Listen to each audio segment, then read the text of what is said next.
Let the fun begin. Hi, I'm Scott Owens. I'm sitting here with Dianne Grenier, who moved to town about 36 years ago and has been quite active in a number of activities throughout the years, and many of you probably know her from most of those, or from a lot of those activities. Anyways, let's get started. Where's your background? Where'd you come from? Oh, where did I come from? Well, first I'd like to thank you, Scott, for giving me this opportunity to go down memory lane. I spent, I know, a couple of years telling you I would do this, and I finally did. I sat down and put it all together, and it was quite enjoyable just putting it all together. So yeah, where did I come from and that sort of thing. Well, I was born in Manchester in January 1948 on a snowy day. My mother tells me, I don't really remember. January babies then. Okay, 26? 26. Really? Yes. Oh, how about that? 2 years later than you. But. Okay. I'm one of 8 children, first daughter, second child. So I've always traveled as a herd, with the family. I lived in Manchester most of my life. After high school, I went to Storrs. I was up in Storrs for a couple of years. And then I bought a home in Bolton, by the lake. I could see the lake, but I wasn't lakefront. You couldn't touch the lake, huh? Couldn't touch it. And I found that to be very frustrating because every morning I would drive down the street. Just as you get to the lake, you have to take a left and go to work, right? So I started looking for a lakefront house all over Bolton. Couldn't find one that I liked and I could afford. And two different things. Yes, very much. I had a friend who found one here in Andover, says, come take a look at it. That was like 1986. I took one look, and the yard is flat, 30 feet to the lake. It was big enough, it was affordable, and it was like, moved right in and was happy to be here. So it's a great thing. I did work at Pratt Whitney in East Hartford, like my father and his father before him, I think. I mean, everybody in Manchester at some point, I think, worked at Pratt Whitney back in the early 60s. So I worked there for 40 years. There's still a lot of those people coming out here for summering out here when I was growing up. Yes. And I don't think there's anybody that does that anymore, but these houses, a number of them had either people who worked directly for Pratt & Whitney or were subcontractors. Yes. And they summered out here still. Well, that was one of the things when the Lake Association was built. They were built as, summer places, and then the war came, and then Pratt Whitney had, hiring people, and afterwards there wasn't enough housing for them, so they started turning all these little cottages into... Well, the whole idea of building the lake, when they sold the idea to the town, was we'll get all the tax revenue from all these cottages, but we won't have to pay to educate any of the kids, because everybody will go back home to their real houses for the school year. Yep, and they wouldn't have to plow the roads either. So we were just going to tax them, and we were going to be fat and happy, and that's not exactly how that turned out. But I worked mostly in East Hartford, and then I went down to Middletown for a while. Found that the ride from here to Middletown was a lot shorter than from here to the unemployment line. That's always a consideration. That was a big consideration. So I worked there for 10 years or so, something like that, I don't know. And I was in the structural engineering analytical specialist is what I was, Yeah. Okay. I was a computer jockey, just running programs, and they did offer, which was really great, flex time, so that I'd be there at 6:30 in the morning, and I could leave at 3 o'clock in the afternoon. I could be home here just about 3:30 on the lake, go fishing, kayaking, and all that sort of stuff. So that was really great. So that's basically why I came to Andover, and I loved it. The minute I got here, it was just like great. We've done a lot of stuff to the house. That took up the first couple of years. Now, a little bit of time you were in Bolton, were you politically active? Were you active in the community like you became once you came over? I was on the, we have little beach associations in there, and I was on the beach association for a couple of years. You didn't throw your hat into everything that came along? No, I was too busy working and fishing and doing things like that. But I think my first act of activism, Terrorism. is when I was 4. And that was, come again, from a large family. And back, this would be in the 50s, early 50s. We had a milkman, Rocky the milkman, and he would always talk to the kids when he came, and we loved Rocky. He was great. And then they built the Grand Union, and my folks found it was cheaper to buy milk at the Grand Union than have Rocky. Well, my older brother and my younger sister and I decided that we were going to protest that. So I clearly remember us sitting under the kitchen table with our arms crossed, and they needed to get Rocky back, and we weren't going to drink the milk from the Grand Union. No, that lasted for a short while. Parents Well, I took had to over. grow up on powdered milk because that was cheaper still, and oh, that was gross. My parents would half and half powdered milk and half Well, regular we milk. finally compromised on at my house, and I can't even look at powdered milk to this day. Yeah, I don't do that. But then that was when I was 4, and then I was 7. We lived on a little hill, subdivision, you know, but it was a little hill. It was a big hill for us, but it was a little hill, and that was our sledding hill. And we didn't have much traffic or anything. And this little hill that we would sled on and roller skate down and all that sort of. So one snowy day, we were sledding, and the sand truck came, the town sand truck, and told us kids to get off. And I was like, Ruin the sledding. oh yeah. So we lined up our sleds across the street and wouldn't let the sand truck down. Well, mothers had to come out and shoo us away. And, okay. So we all went home and got a broom, and after he left, we went and we swept all the sand off the hill, so that we could continue sledding. So that was probably, I guess, from the very beginning here, I've always been active doing something I shouldn't be Willing doing. to fight for what you thought was right. Well, there you go. We'll call it that. Yeah. But then, you know, I came to Andover, and I wasn't here terribly long. I came in, 86, I guess. And I was involved in a few things, you know, making my way in, just because it was new town and see what you're doing and stuff. And people would say to me, like, how do you do all this stuff, you know? It's like, oh my goodness, you know, you're into so many things and blah, blah, blah. And, you know, I was working full-time Sure. at the time. And, you know, after a while I said, you know, I don't watch much TV. You know, I just don't watch TV. And I saw someplace, I think it's 3.4 hours a day is what the average person, At least. yeah, watches TV. I said, well, if you take 3.4 times 7, that's 24 hours. I work on an 8-day week, you know? If you had a whole extra day in your week, you could do a lot more too, right? Imagine if you can get people away from their phone screens now and stuff as well. That ain't gonna happen. Yeah. That's not gonna happen. Not going to happen, but the time that people spend, it's unreal. It is, absolutely. People spend a lot of time just checking out. So I come up with this idea that let's get the town, it's a small town, to turn off their TV for a whole week, right? Wouldn't that be cool? And so I got a few friends in town that agreed, and so yeah. So this was in the fall, and we decided we'd do it in April. And a lot of places have done it just the school, you know. Oh, yeah, get the children to do this, right? I go, no. Let's get the whole family to do this, you know. So we got together, we came up with this idea, NTV, no TV week. We were going to do it, I think it was April 26th through the something or other, end of April.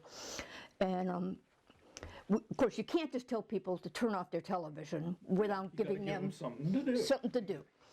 So we talked to all the different groups in town, and they all sponsored something. The library was doing book reviews. We had a guy in town who does a horseshoe pitching, so he was having horseshoe pitching contests. We had somebody at the school, got to school and did a family pizza night, and there was just all kinds of activities. The Girl Scouts got involved and they did game swapping and stuff, and just everybody participated, and it was a big deal. And we had little signs that said, you know, circle with the cross. And we had people put these on their front lawns so that people would know that they were participating in No TV Week, so be kind to me. You know, and it turned out, you know, like we weren't the first ones to do this. This was not a new idea by any stretch of imagination. Like I say, schools have been doing this all the time. But I think the timing was right. It struck a nerve, big time. And what really happened was there's a guy who works for the Associated Press who lives in Willimantic and works in Hartford.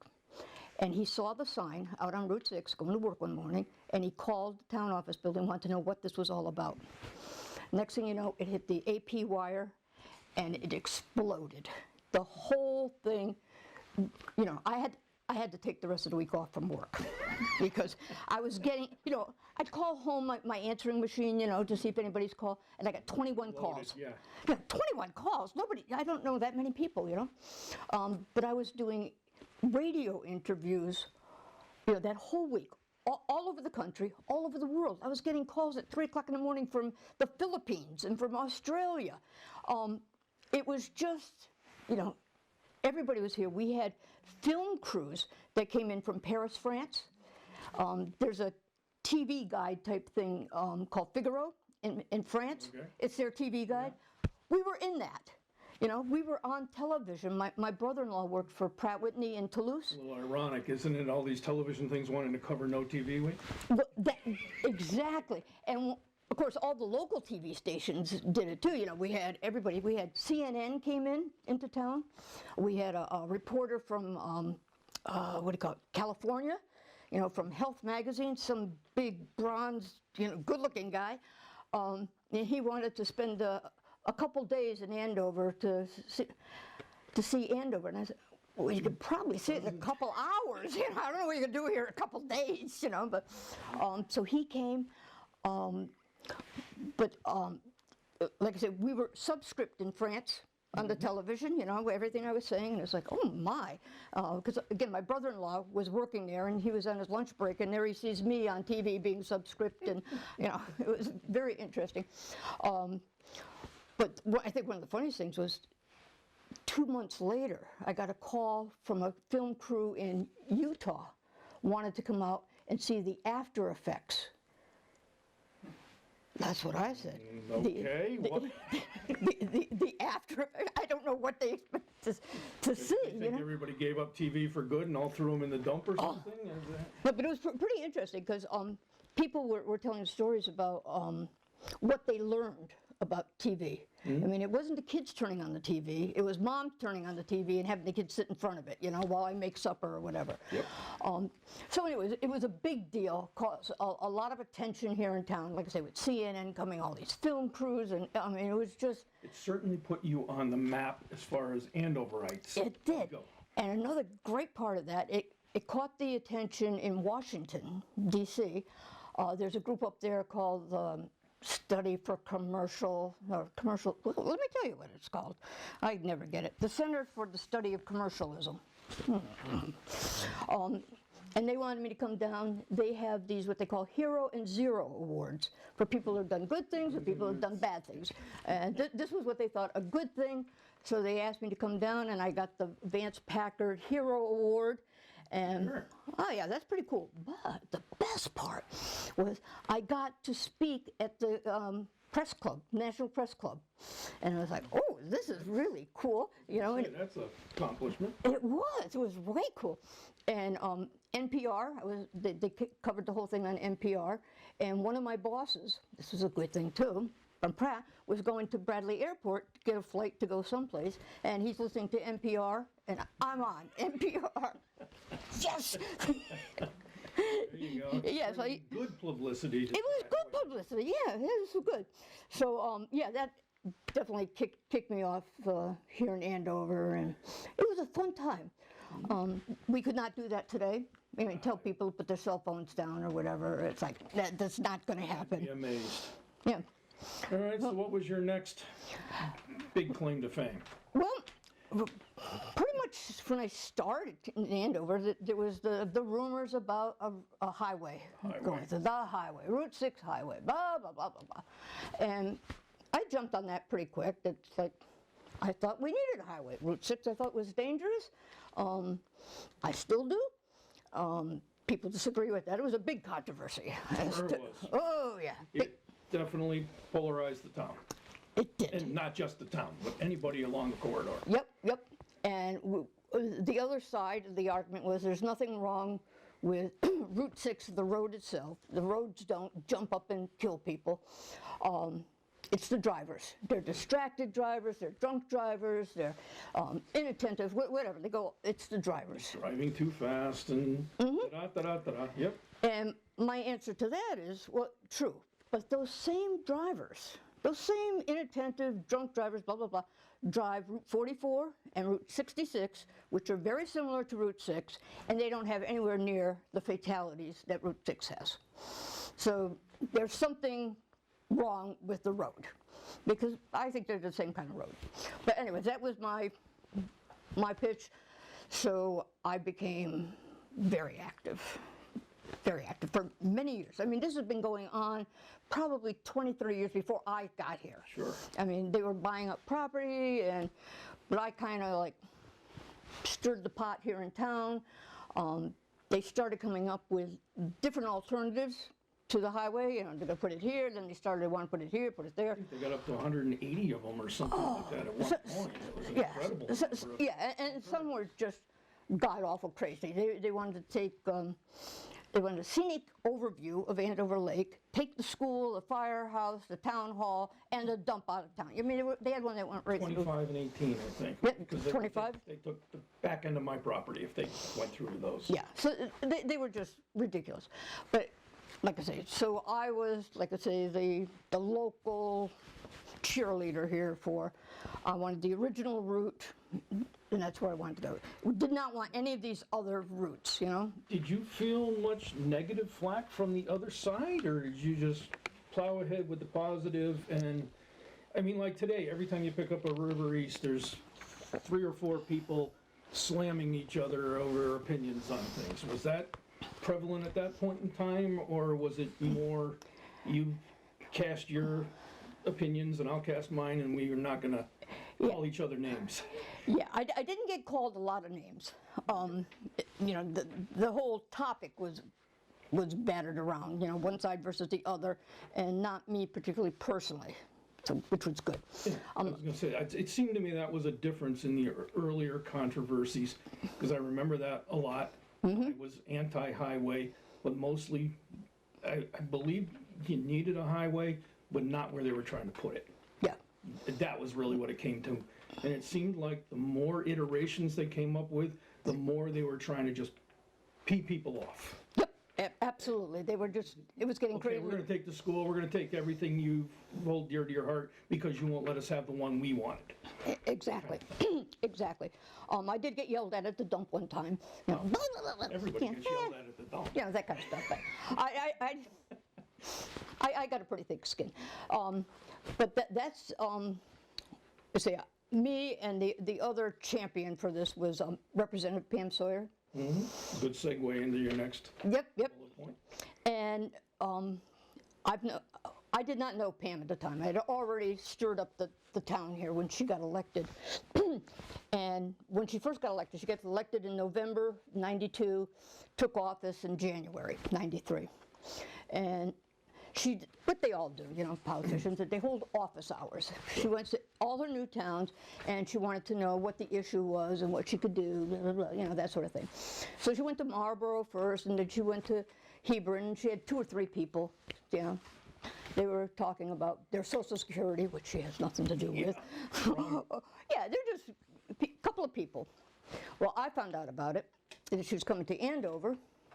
On a Saturday, she was going to come to the library, and so I got on the phone with all my little friends here, and Route 6. Let's and make said, a showing, huh? if she wants to know what our issue is, we're going to tell her, and it's Route 6. Route 6 it is. So it was snowing. It was a snowy Saturday morning, 10 o'clock in the morning. I remember it quite well, and people started coming into our library. We ended up with 80 people in that little library. Yeah, that's packed. Yeah. Were you there by any chance? No, I was not for that, but You know that was packed. I've done presentations there, and I know even 40 people can make it tight squeeze. We backed her into a corner. She had to stand on a chair to address this whole big crowd. And we let her know that our big issue was Route 6, and I think she got that message loud and clear. And afterwards, she decided that I was somebody that she needed to talk to. And I don't know, from there it became, I was her campaign manager for the 22 years that she was in office, which meant that I did everything from drive her around to put up signs, find places to put up signs, write letters, get people to write letters. Basically a sounding board for, you know, whatever she wanted to do. And so here it is, 30 some odd years later, and we're still good friends. She's no longer state rep, but Well, she put off a whole new set of problems. she's, yes. Selectmen and boom. Yes, she has. Yes, she has. So, yeah, and so that was good. Like I say, it was a big thing. I don't think Route 6 is actually done yet. We're still fighting with it. They've done some widening and some straightening and some passing lanes, and I think they made it better. Well, from a fireman's point of view, who used to go out to accidents at 2 o'clock every night when Shabu went, Shabu burning down was, I think, the biggest aspect as far as dropping fatalities on Route 6. Okay. Not all the improvements. Personal opinion. But like I say, we didn't get the highway that we wanted, but we didn't get the highway we didn't want. Correct. So they have made it better, but it's still. It's a local road. It's simple as that. It's not a highway. Well, People that's call it a highway. It's not a highway. That's a good part of the problem is you get off the highway in Willimantic and you got a 12-mile stretch till you get to the highway at 384. So you have two kinds of people on this 12-mile stretch, and those that are very annoyed with the locals who are picking up their mail, having oil delivered, the mail delivered, all this stuff. So they're stopping and turning into their driveways, and these other people just want to get through it. Yep. So and there's very little passing, you know, so they do pass. Almost none left, even though they do pass, yeah. Will they pass in those left-hand turn lanes? That's a mini passing lane, so, yeah, so that's bad, but. See that all the time as well. Yeah, yeah. So anyway, so that's still going. So the other issue was that I noticed right from the beginning was we have a lack of a way of getting information out to the people in town. We still have it. People don't know what's going on. That's half of the problem is they just don't know. So how do you tell them? So in the day of cyberspace, we got a group of people together and decided that we need to create a web page, town web page. Wouldn't this be good? Yeah, and that was sanctioned by the selectmen at the time, right? The original one? The original one. Yep. Yes. Okay. Yep. It was. We had a committee. Jake Kamen was the computer guru, the webmaster, the guy who did all the brain work for it, set it up, and we got it up, we got it running. We were improving it and doing things, and I think that was, oh God, what year was that? That was like 2003. 2003. I was chairman of the committee for 3 years. We got it up, got it running. Then Scott Soyette took over, and he was chairman, and he was really good too. So it was going, and then a couple of things happened. I think the most important one was that the state decided towns are getting all these websites, and the state decided that if you're going to have a website, town website, you have to put the meeting agendas and minutes onto the website within 48 hours or something like that. Very quickly. Very quickly, and it's For like a volunteer organization, which most of our clerks and things were. yeah. So that was like really not going to happen like that. But also at the same time, we had a link off of the website to another place in space here where people could discuss things. It wasn't really, it was a link off of the website. It wasn't part of the website. And we had an issue in town, and people took to that and started bad-mouthing and being blah, blah, blah. And the select... It wasn't well moderated. It wasn't moderated at all. It wasn't, and that was the whole idea. That was the whole idea, was you could speak whatever you want. And people took advantage of that. I think that's probably true. And so the selectmen said, shut it down. So they shut it down, and that was in 2008. So then it ended up like, again, there's this big void for information.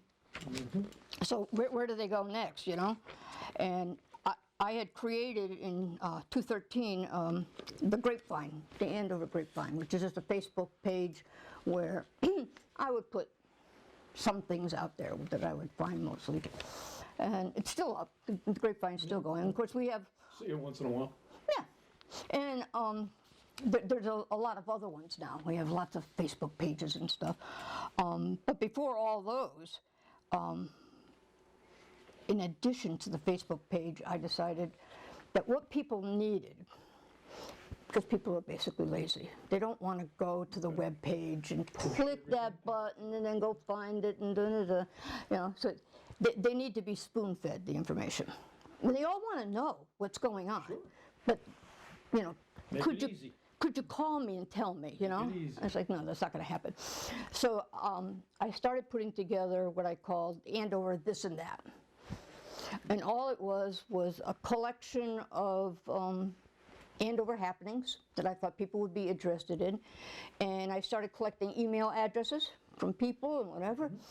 And it grew to the point where I had 650 email addresses. And every Sunday, I would send out this email blast of things that might be interesting to people, and it's everything from vote today to the firemen are going to have a steak dinner to the library's got a book club going on, or you know, there's a blood drive coming, you know, just stuff. Just stuff. The hardest part of putting that together was keeping my editorial comments out of it. So I would just put it out there, unedited. This is, you know, what it is. And I did a pretty good job at that, and I would cover everything, you know, Democrats, Republicans, you know, even stuff I didn't agree with. Yep. It went out there, and it became the place for people to get their information. And I don't remember what year it was. The town started a new website committee. Do we have that? I don't remember when it was. It's one of the things putting this thing together. I don't remember all these days, but somewhere. Yeah, I think you put it in there somewhere, but yeah, either way. Whatever. The town had a new web page, and before they, you know, what the committee was putting it together, one of the things they did was take a survey of people in town to where did they get all their local news. And of course, the River East is very popular. That's where you get it. But by far, the #1 place that people got it was from my This and That. Yep. This and That. That was what they get. And it was easy. I sent it out every Sunday morning right to their in basket. Now, you don't have to do anything. It's an email thing.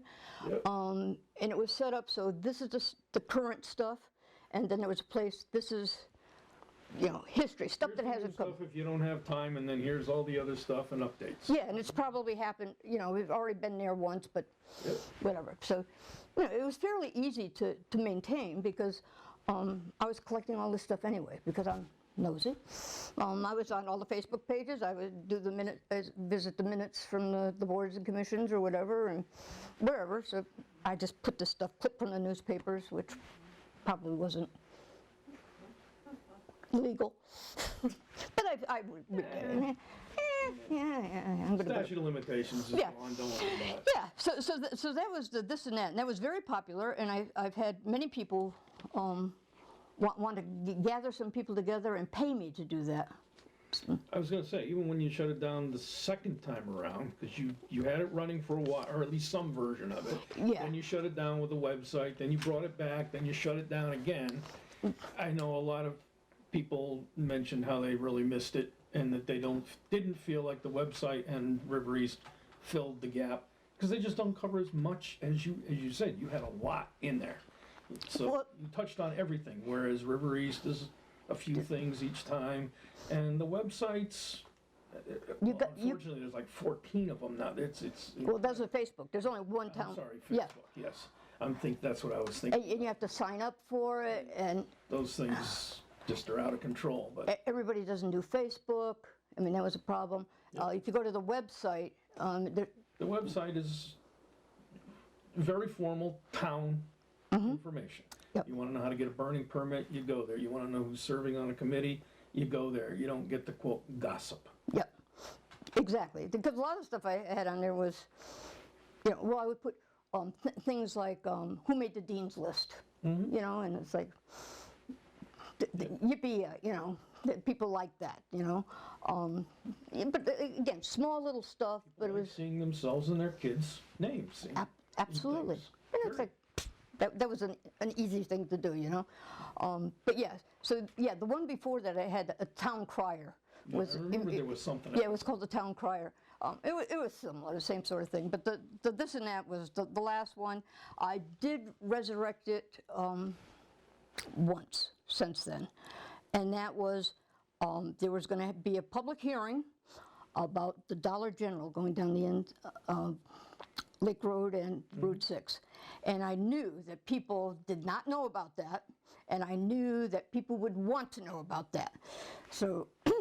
And the public hearing was the place that people needed to go to that meeting to find out what was going on and to voice your opinion about it. I still find it amazing, though, the number of posts on Facebook pages I saw wanting to know when they got to vote on that. Which, since there's a whole lot of people that don't understand how planning and zoning and things work, but that's a whole different issue. Well, just what people... One of my favorite stories I like to tell is really like, after one of our municipal elections, I was, hanging around jibber-jabbering and stuff, and I asked some random person on the street here, like, how many selectmen do we have? 3, 5, 7? I don't know. They just voted. Okay, and I said, well, name the ones you know, and it was, well, there's that dump guy, and there's that Bob guy, and some woman, and I don't know, and they're going like, oh my goodness, yeah, people have really no idea. Well, I remember back when it was basically an elected first selectman, but Gene Gasper, and how many people thought Gene ran the town over the years? It's just. She practically did, I think, for many of the first selectmen, but nobody had the clue that she wasn't an elected official at all. She was just a town secretary, that was the title in those days. Yeah. So, yeah. All right. Exactly. Anyway, so that was this and that, which is fun. Another thing I did, I don't know when the state started collecting a nickel a can for recycling. I don't know, but we did, that poked a memory, because we did have a recycling, not a program, but we had a spot in the dump. I remember my Uncle David when he was first selectman, so we've got to be talking early 70s. Okay. I would think it had built a concrete place where you could put white glass, green glass, and some other kind of glass. Okay. And that was the town's really first effort, as far as I know, toward some kind of recycling. Yeah. Again, you weren't getting money back or anything. They were just encouraging you to take your glass, and of course it had to be separated by color. Yep. And put in these bins. Well, I can remember throwing the bottles and breaking them against the back, and because they just brought in a loader and scooped the glass out anyways. But the PTA did a recycling for the nickel. They were collecting the nickel, and I don't know too much about that. But it had not happened for a couple of years anyways, when I decided that I had this new idea also. So most of my ideas are not really new, I'll admit to that, that we should do that, but we needed to do it a little differently, because I'm a big proponent of dividing up a task into small little pieces. And I think that was probably the problem with the PTA. You only have so many members. So I decided that we would have 6 groups. It'd be the Boy Scouts, the Girl Scouts, the seniors did it, the church did it, the Friends of the Library did it, I don't know. There were 6 nonprofit groups that would take turns once a week and go down there, collect them, and then they'd have to sort them, and then take them down to the Redemption Center, take the money, put it into an account that the town had, and at the end of the year, you just divide it by the 6 groups. And the whole idea of that is, it wasn't fair for the group that had it the weekend after the 4th of July, with all the bottles, and they work, Sure. you know, they made a lot of money, where the one who did it in the cold winter when nobody was coming, you know, so even this whole thing out, we just divided by 6. And they were making, you know, significant money. They're making like $1,000, you know, each group. I remember the Historical Society participated for a little while. Yeah. I think it was $700 or $800 And a year.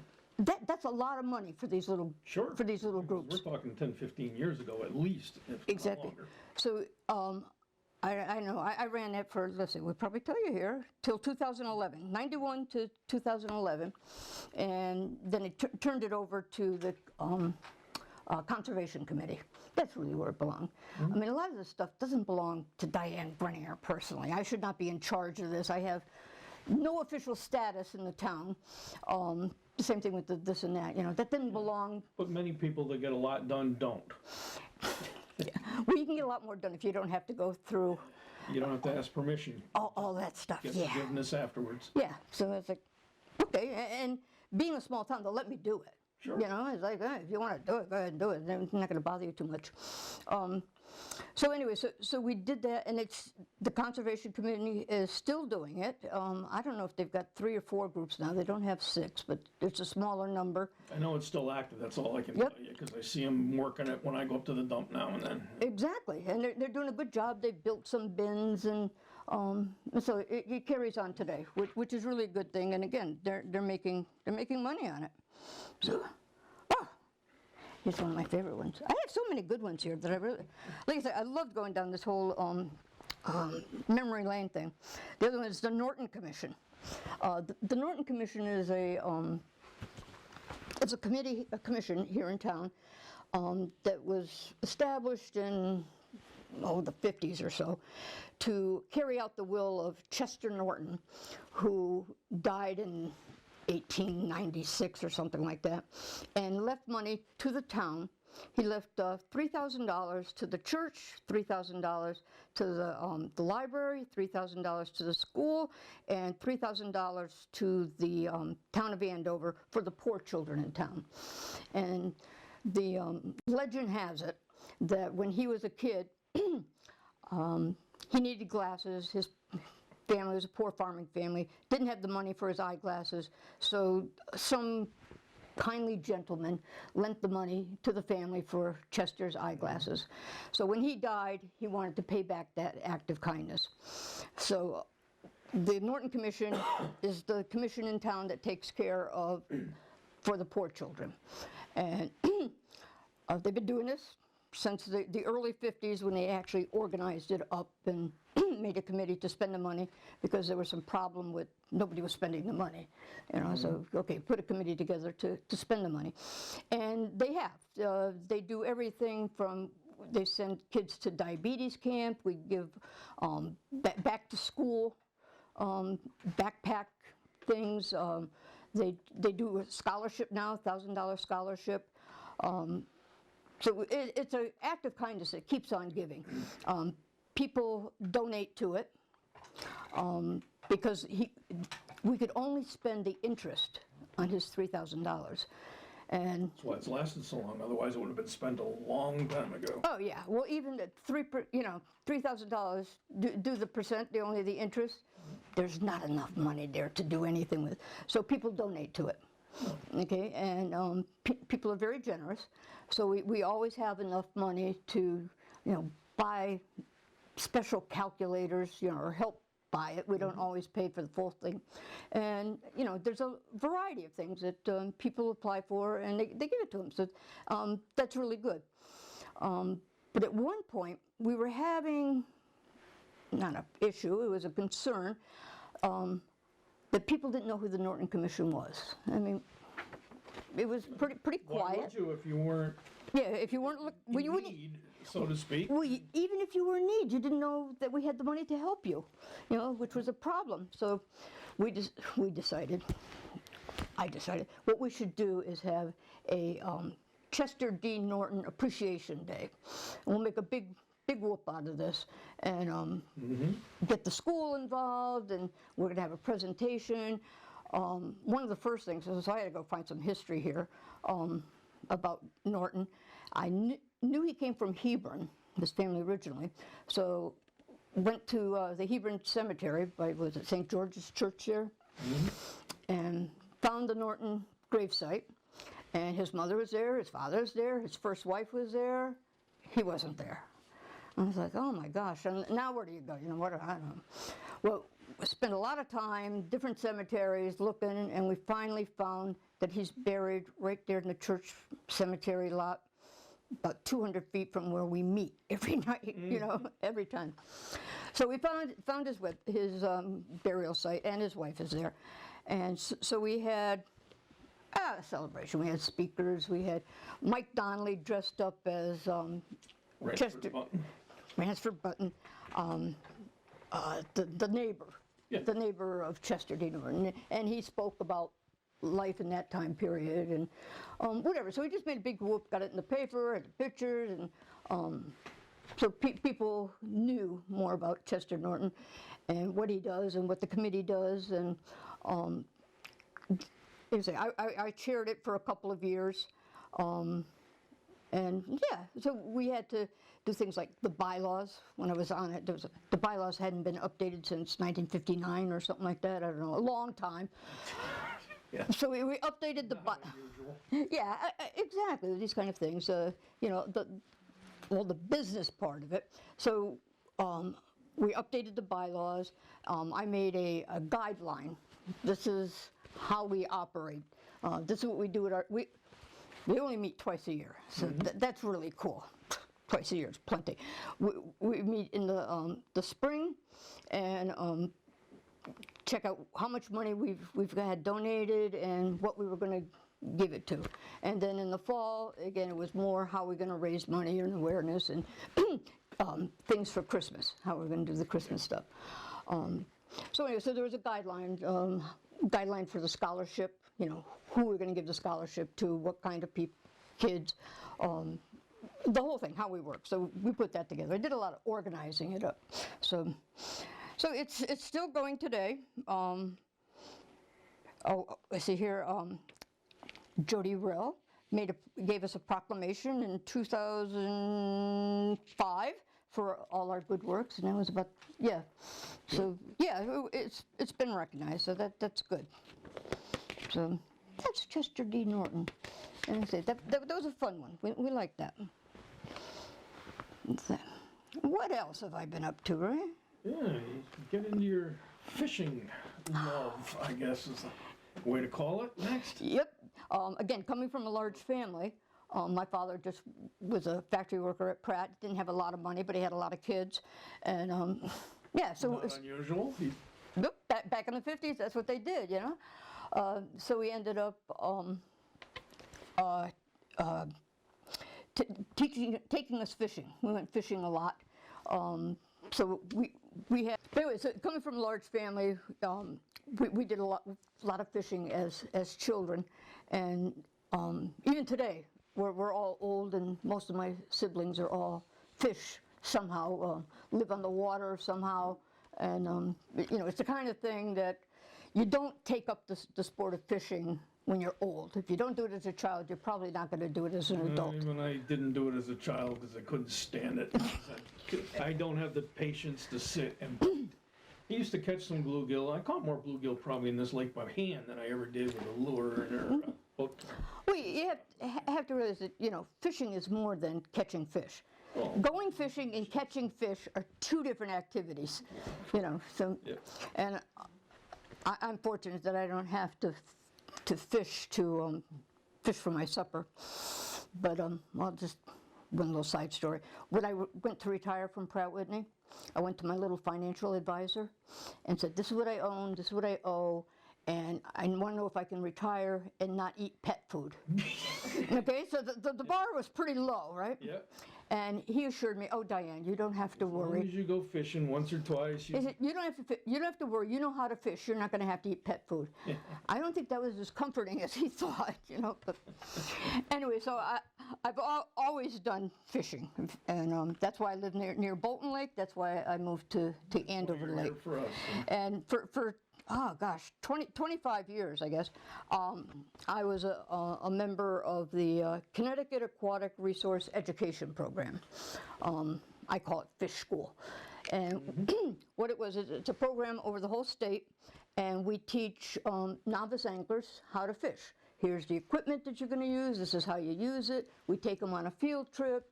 You know, it's a whole thing. And we hold these classes all over the state. And my classes were always the most populated. We had bigger classes than anybody because we advertised it really well. And it was only freshwater classes. We didn't do saltwater. We didn't do fly fishing. It was for the novice. Kid. We did branch into ice fishing. We did do ice fishing classes as well. I wasn't as crazy about the ice fishing ones. That's cold. But I did a lot of the what do you call it? But you can watch the tip-ups from your. You could, yes, and I do watch the ice fishermen out there often, you know. And one time we had a bald eagle right out here fishing, so that was pretty cool to watch that too. They're beautiful. Oh yeah. So, anyways, that was I was part of that all over. When I retired from Pratt Whitney, my boss at the DEP said, "Oh, great! Now you can come work for us." And I go, It's not really the point of retiring, that's not what I had in mind. You know, he says, well, I'll tell you what. He says, you can work from home, okay, do basically the same thing you're doing now, organize up these care programs all over the state. We'll do it for all over the state. And we'll pay you, because this other one was volunteer, and now we're going to pay you, and you don't have to come to Hartford. I go, that works for me. There you go, yeah. And it would only be winter, because we set up all our classes for the spring, and we don't do anything in the summertime because we're all off fishing. We're not going to be doing this. So it was like, great. So I did that for about 4 years. Cool. So I worked for the DEP for a while. But one Is that where Suckerfest came about? oh God. Well, several things came out of the fishing school thing, because people knew that I was involved somehow with the DEP fishing and stuff like that. And here, living on the lake, we have two tributaries. They just drain the watershed, but in the spring, early Aprils, the white sucker is a fish about this big, spawns in those two streams. They just go upstream, lay their eggs, and go back. You hardly ever catch them when you're angling, but there's lots of them there. Well, I got a call one day from a mother who was all upset down by Bazzola Road, Cheney Brook. The kids, it's a big drop off from there. Yeah. So the little kids were up on the road, and the big kids were down there catching these fish with spears and smashing them on the rocks, okay? And squealing with delight. Well, the mother didn't think that was really cool. You know, there must be a law against this, you know. So I went down there and I talked to them, and they said that these are bad fish. These are bad fish, not good for the lake, so the more you can kill, the better it is. And I'm like, well, where did you get that idea? You know, well, my dad told me that. So, well, that's not exactly true, so I gave him a little spiel, and it's like, okay, and off I went. I got another call from a lady who was all upset. Oh my God, this lady was upset. There's something wrong with Andover Lake. It's been poisoned, and all the fish are trying to get out. That's one interpretation of what was happening.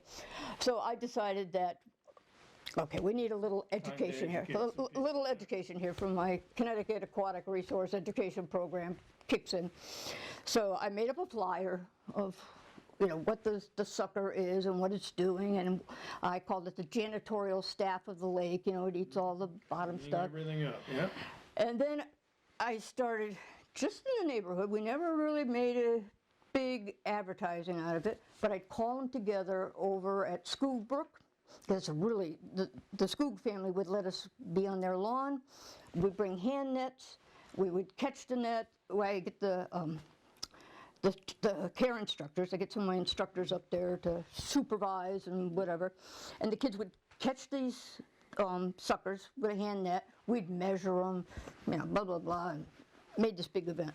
Well, the suckers come in, they're head to shoulder, shoulder to shoulder, I mean head to toe, shoulder to shoulder, all the way up that stream. I mean, it's just a gazillion. It would take us about an hour and a half to devoid that stream of all life forms. They would catch crawdads, and they would catch maybe a perch, or they get a frog, or I mean, there was. My son participated in that a few times. They loved it, and what was really good was the water was only 6 inches deep at the most. I mean, it was very shallow. The stream dries up in August. I mean, so it's only active in April, and the kids loved it. Okay, well then I got invited to, for the 4th grade class in school, if I would come and do a little demonstration about fishing. So I would go there, all in my best fishing outfit.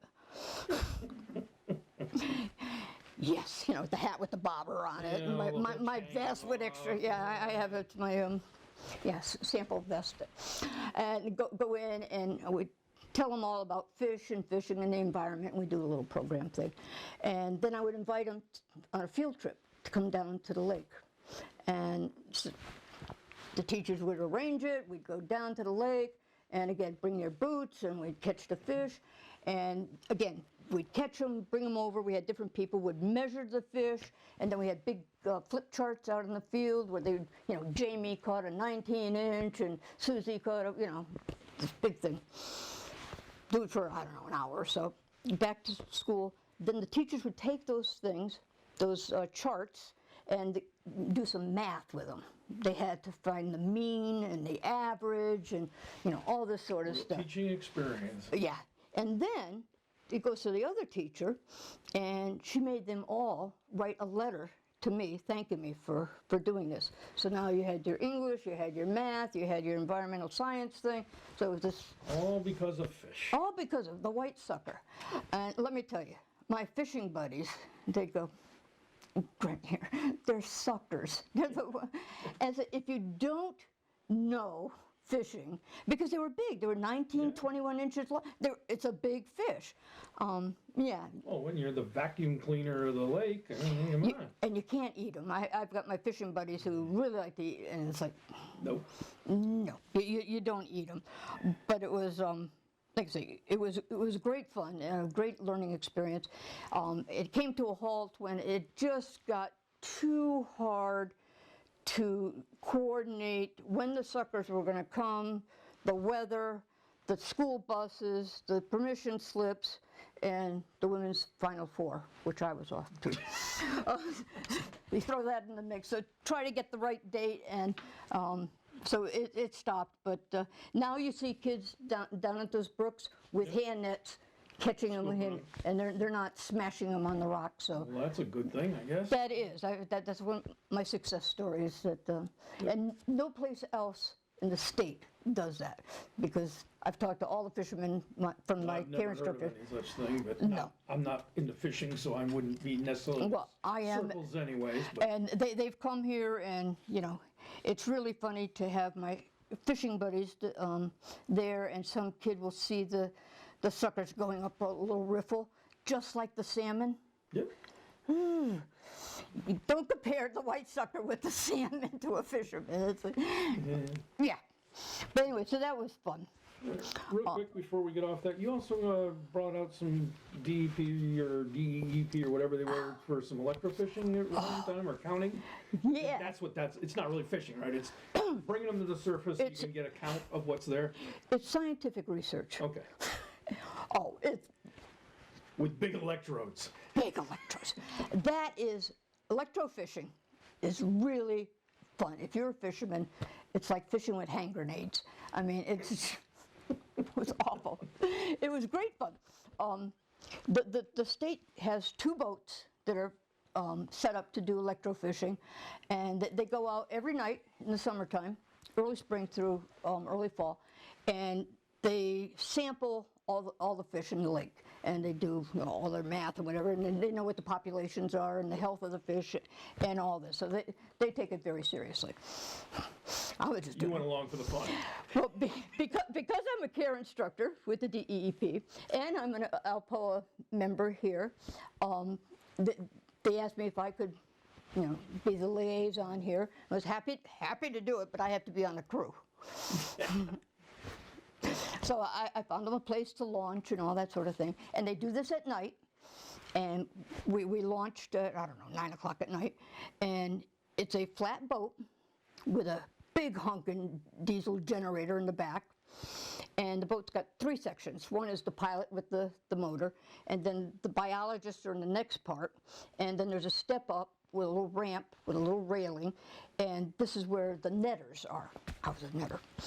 And there's 2 big probes, electric probes with the wires that go down into the water, and there's 2 big pool lights that hang over the side of in the water of the boat. And the netters will step on the pedal that puts the charge into the water for about 5 seconds, and the fishes come bubbling up. And our job is to net every fish, little fish, big fish. I mean, that's a big bass were coming up, pickerel. I mean, all kinds of things. Where are these things when you're fishing, right? Yeah, exactly. I want one of these. And so what we do, we scoop them up and we put them in this live well right behind us, and they immediately come back to life. I mean, they just get stunned for a short while. And the biologists will take first they identify them, they measure them, they check them for health if they've got any kind of disease on them. They take a scale sample, and they put it label it and put it in a little bag, and they spend all winter going through these things, and then they throw the fish back off the back of the boat. Mm-hmm. So they go the whole lake doing this. So I'm up in the front here, you know, zapping fish and scooping up all kinds of big fish, and it's like, way fun. Scientific research. And they write a report, and one of the things I did was make sure that the headquarters, Marine headquarters, DEP fishing headquarters in Marlboro, has a file cabinet with a folder in the file cabinet that says Andover Lake. And I make sure some of these reports that we've had done here, they all go into that folder. Because someday we're going to have a problem here, and they're going to want to know all this stuff, and I want to make sure that there was a folder that somebody was doing that. So I did that electrofishing twice, 2 different times. Now, did they try to hit like Andover Lake every 10 years, every 20? Is there any kind of a schedule so they'll be back independent of your involvement? Will they come back around to update the populations, percentages, splits, or whatever? Well, they came back, I think it was 10 years, there was a 10-year difference there. And the woman that was head of that, Aileen Donnelly, she's retired. So, you know, a lot of the people have moved on, so I don't know. It's not just a fixed schedule that they try to hit every body of water every 30 years or something. Yeah, well, they hadn't ever done it on Andover Lake. Well, and it's like, I've never heard of it being done. Yeah. But that was exciting. I jibber-jabber with all my fishermen friends, and I got that to happen, I guess. But yeah, so that was way fun. Just one last thing on that. With that 10-year period, was there any significant difference between the first time it was done and the second time as far as populations went? Well, they did decide that Andover Lake has the most white suckers they've ever seen in any other lake in the state. Okay. Despite the kids bashing them, huh? Despite that. Yeah, no, they decided that they were healthy, and like I said, we have a wide variety of fish. They were surprised that we have smallmouth bass as well as largemouth bass. This lake is not really suited to smallmouth bass, but I know when I was first here, we had a neighbor on the lake who was doing his own stocking of smallmouth bass. He was catching them over there and releasing them here, which is totally illegal. Yeah? Yeah. Not a good thing. And so now, but when I was a kid, I basically had a bluegill and sunfish out of here. That was pretty much it. We have white catfish and brown bullheads. We have pickerel. And we have a variety of sunfish. There's red-breasted and pumpkin seeds, and we have pickerel, we have smallmouth bass, largemouth bass, and we have some of the largest crappie I've ever seen. I mean, we've got crappie that are generally the size of a big bluegill, but these are dinner plate size. They're just huge. So we have a lot of variety. Most of the fishermen are catch and release. So you don't... You're not depleting the stocks with people filling their dinner plates. Andover Lake is definitely a treasure here. Nobody seems to know about it. It's because it is a private lake. Yep. Membership is a couple $100 a year, and anybody can be a member. I mean, we have people from Hebron, Weathersfield, Ellington, you know, out of state, out of town as well. And the lake is never crowded. I mean, it's never, and no motorboats helps, so it makes it very quiet. Quiet and clean. Quiet and clean. That's what you want, you know. So, anyway, so yeah, so that's my fishing life. That's the fishing life. Yeah. You also have a library life, though. I have a library life too. I love libraries, and I've been a member of our library since I came here, and I've been a founding member of the Andover Friends of the Library back in '86. I think Terry Crimmins was the chairman at the time. Remember Terry? Mm-hmm. She was very active in town, and she started that up, and yeah, so I've been a lifetime member for, I don't know, 2005 or something like that, I don't know.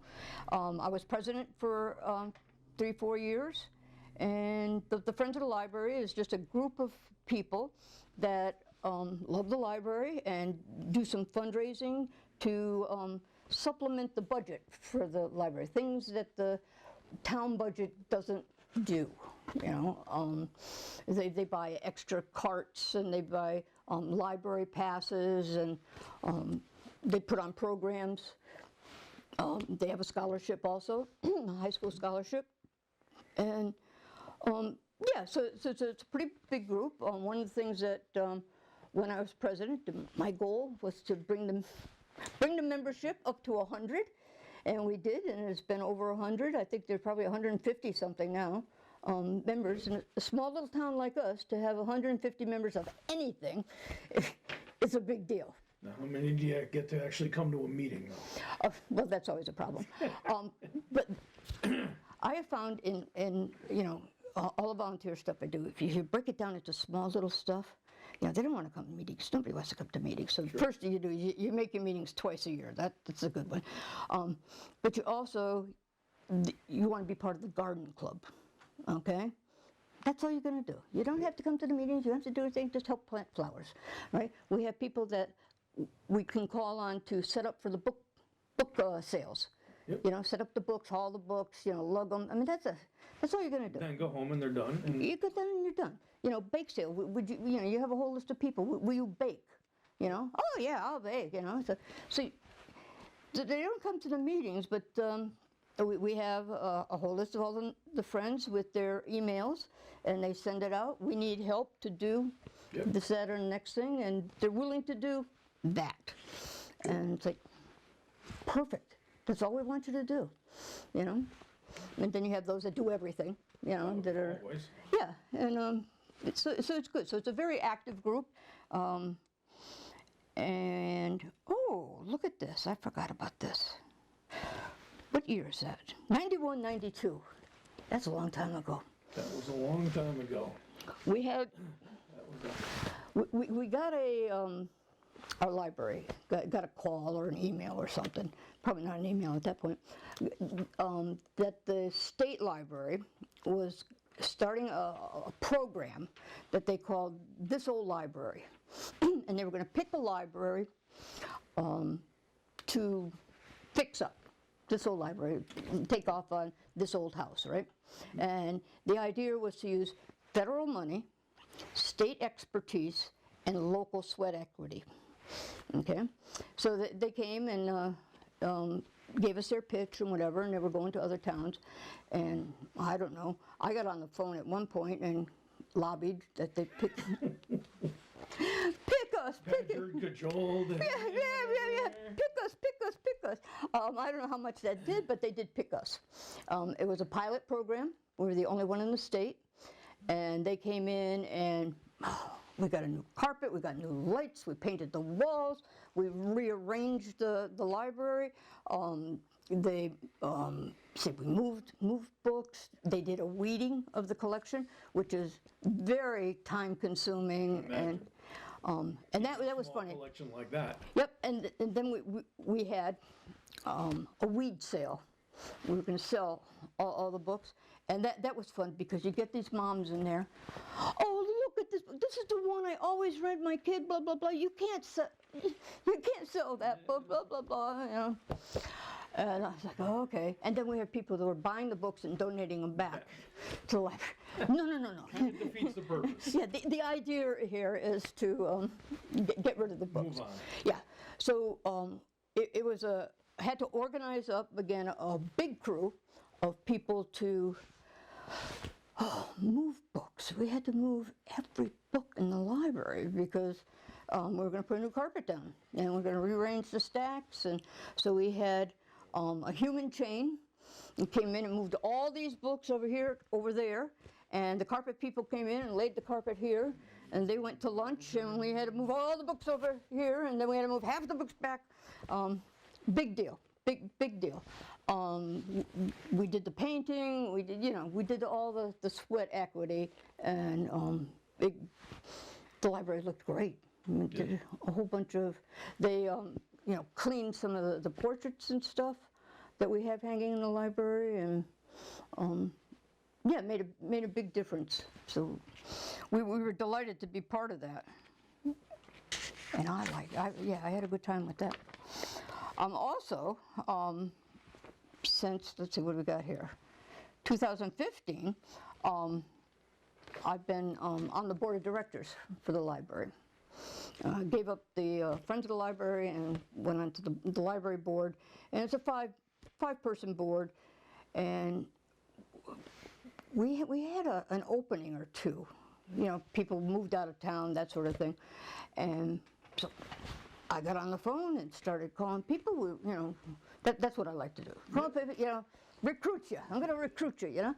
We've got a couple of openings. You should, apply. And we had so many people apply to be on the board of directors that I went to the board of selectmen and asked if we could make 2 alternate positions. So now we've got 7 people that come to our meetings. Even the alternates, they're very good. We meet monthly, and they come. All of them come all the time. Rarely is somebody not there.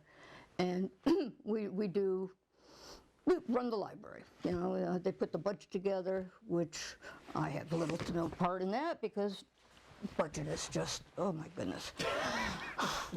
Not my forte. I really appreciate the people in town that do what I call the grown-up business part of town. Board of Finance, Planning and Zoning, Board of Selectmen, all those big jobs. They're very important, and they're not fun.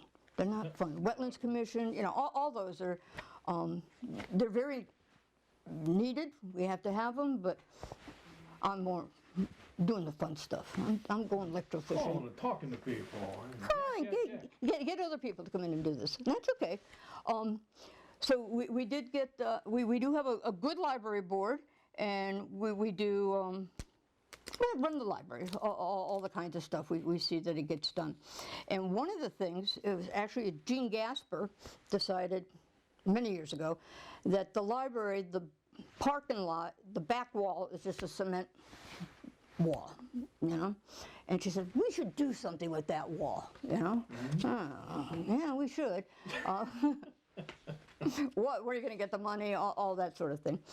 So I happened to be out in Hebron on the rail trail, and they have a building not too far off the road, because I didn't have to hike too far. It's the old 85 lumber. Yep, right there.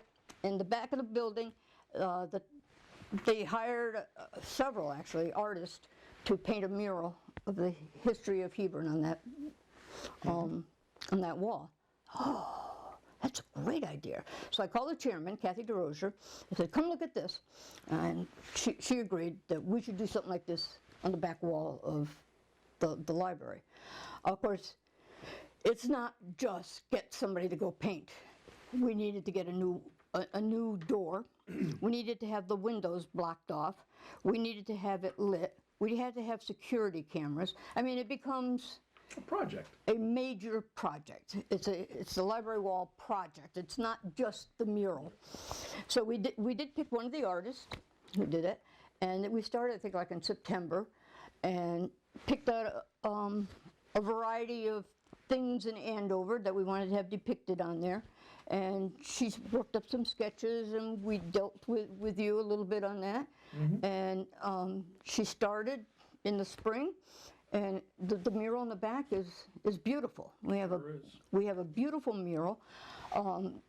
We have lights that overhead that come down, light it up overnight. We have our security cameras in, which turned out to be a really good thing. Yes, it did. Really good thing, because I don't know, it was less than a year we had that thing done, and somebody came in and vandalized it, you know, spray painted it, and oh my gosh. Big deal, big deal. The cops were there, and they had to arrest them, and all that sort of thing. And then we had to go find somebody to clean the mural. How do you clean that off? So we had to go, there's a guy in Manchester that knows how to do this. Well, luckily it was well sealed as well, made it clean up a lot easier, is what I understand. Yeah, she had 3 coats of sealer on it. So yeah, she was really good. Sarah Walling out of Hebron is the artist. And so there was a three-person committee that did that. Myself, Kathy DeRozier, and Christine Fish was in charge of doing the lighting.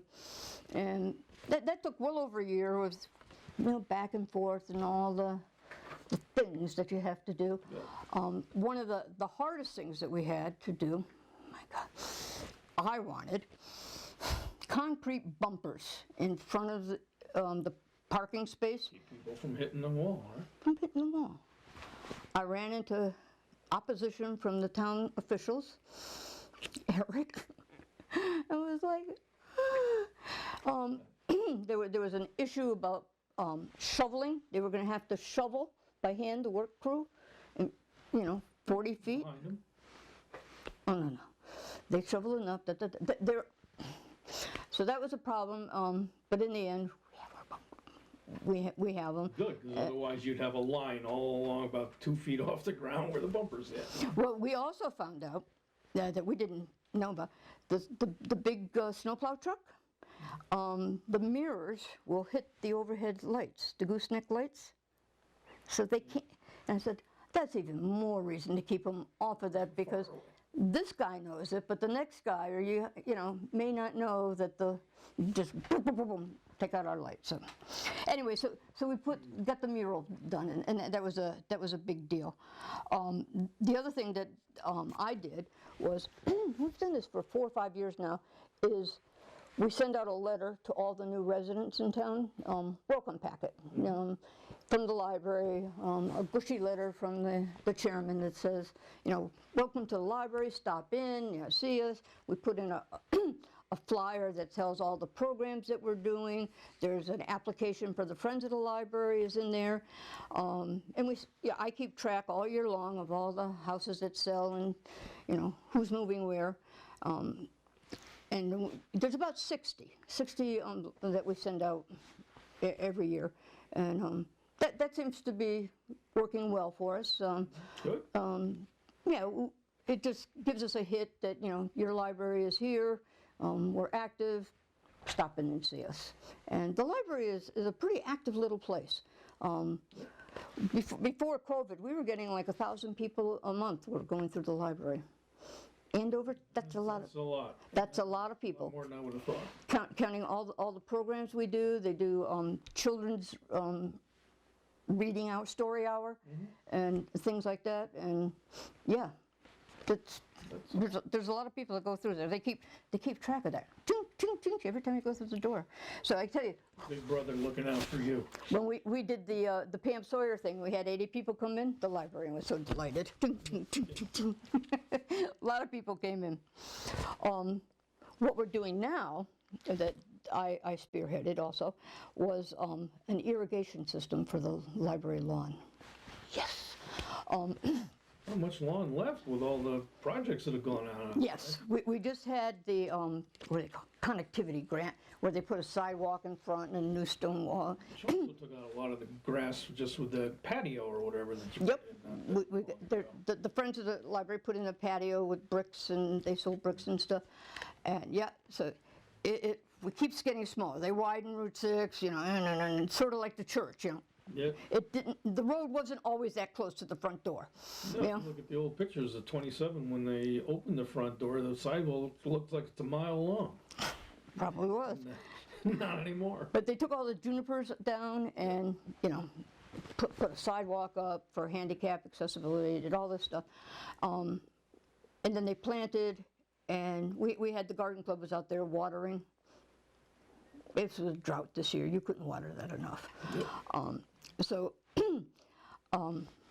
I spearheaded getting a irrigation system in there. So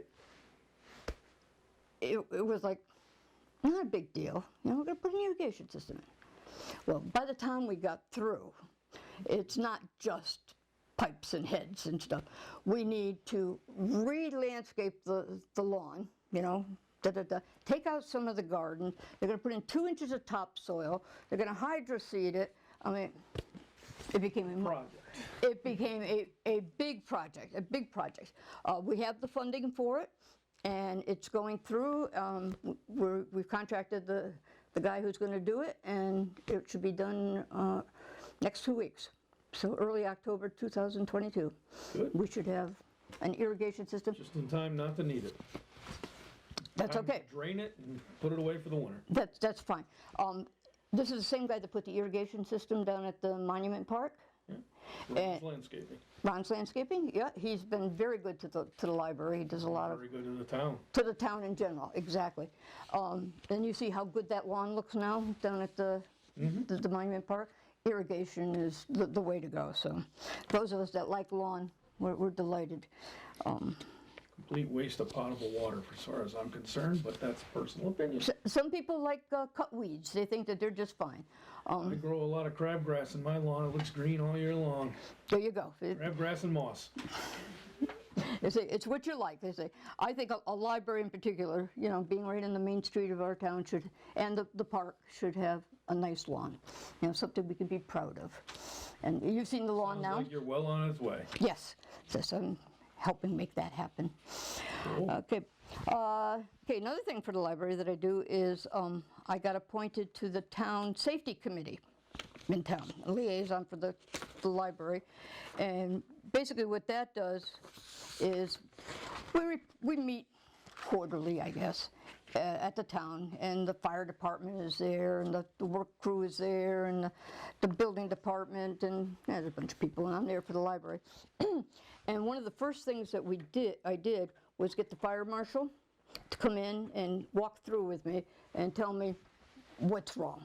You know, what do we need to fix here? What are safety issues that I don't know? You know, so we need exit signs here, and we need a thing there and a thing here. You know, he gave us a whole big list, and we've been checking it off so that we've got everything done now. I've talked to the fire department. They've always been very good. In the fall, they hold a CPR and a first aid class, and they waive the fee for the library staff so that they can go to those classes. Because one of the other things I did was talk to the Crane Foundation, and she donated a defibrillator to the library.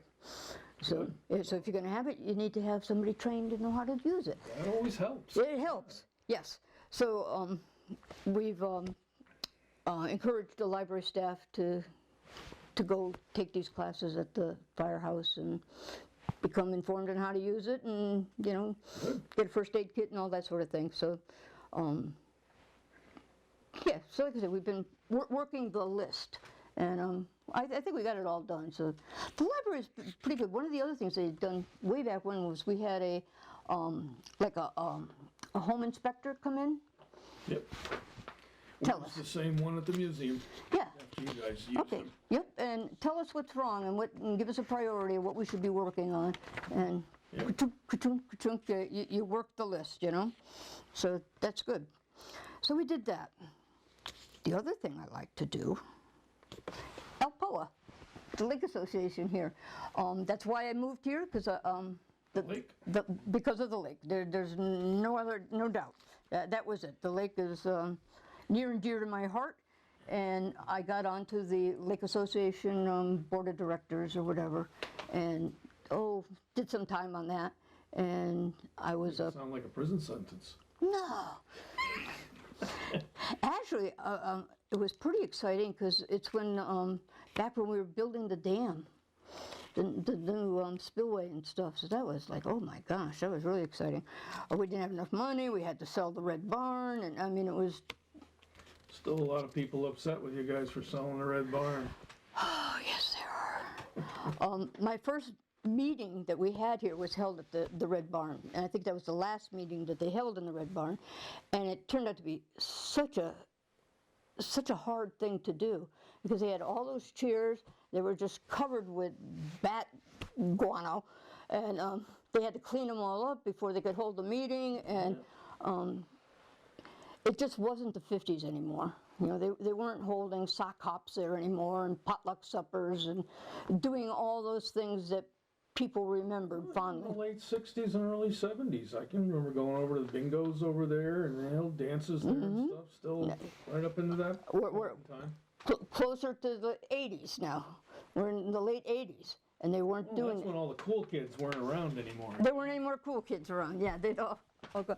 Yeah, in the 50s and 60s, that was a rockin' place and the place to be, and dinners and bingos and movie nights and there was stuff going on there all summer long. Yep, and I think what happened was women went to work, and they weren't home to organize up all those potlucks and all that sort of thing. Certainly part of it, I'm sure. Yeah. So it's whatever. So a couple of things that I did while I was on there. I ran the newspaper for a little bit. I still contributed shortly, even after I resigned from the board. But one of the cool things was brought the Red Cross canoe safety class to town. And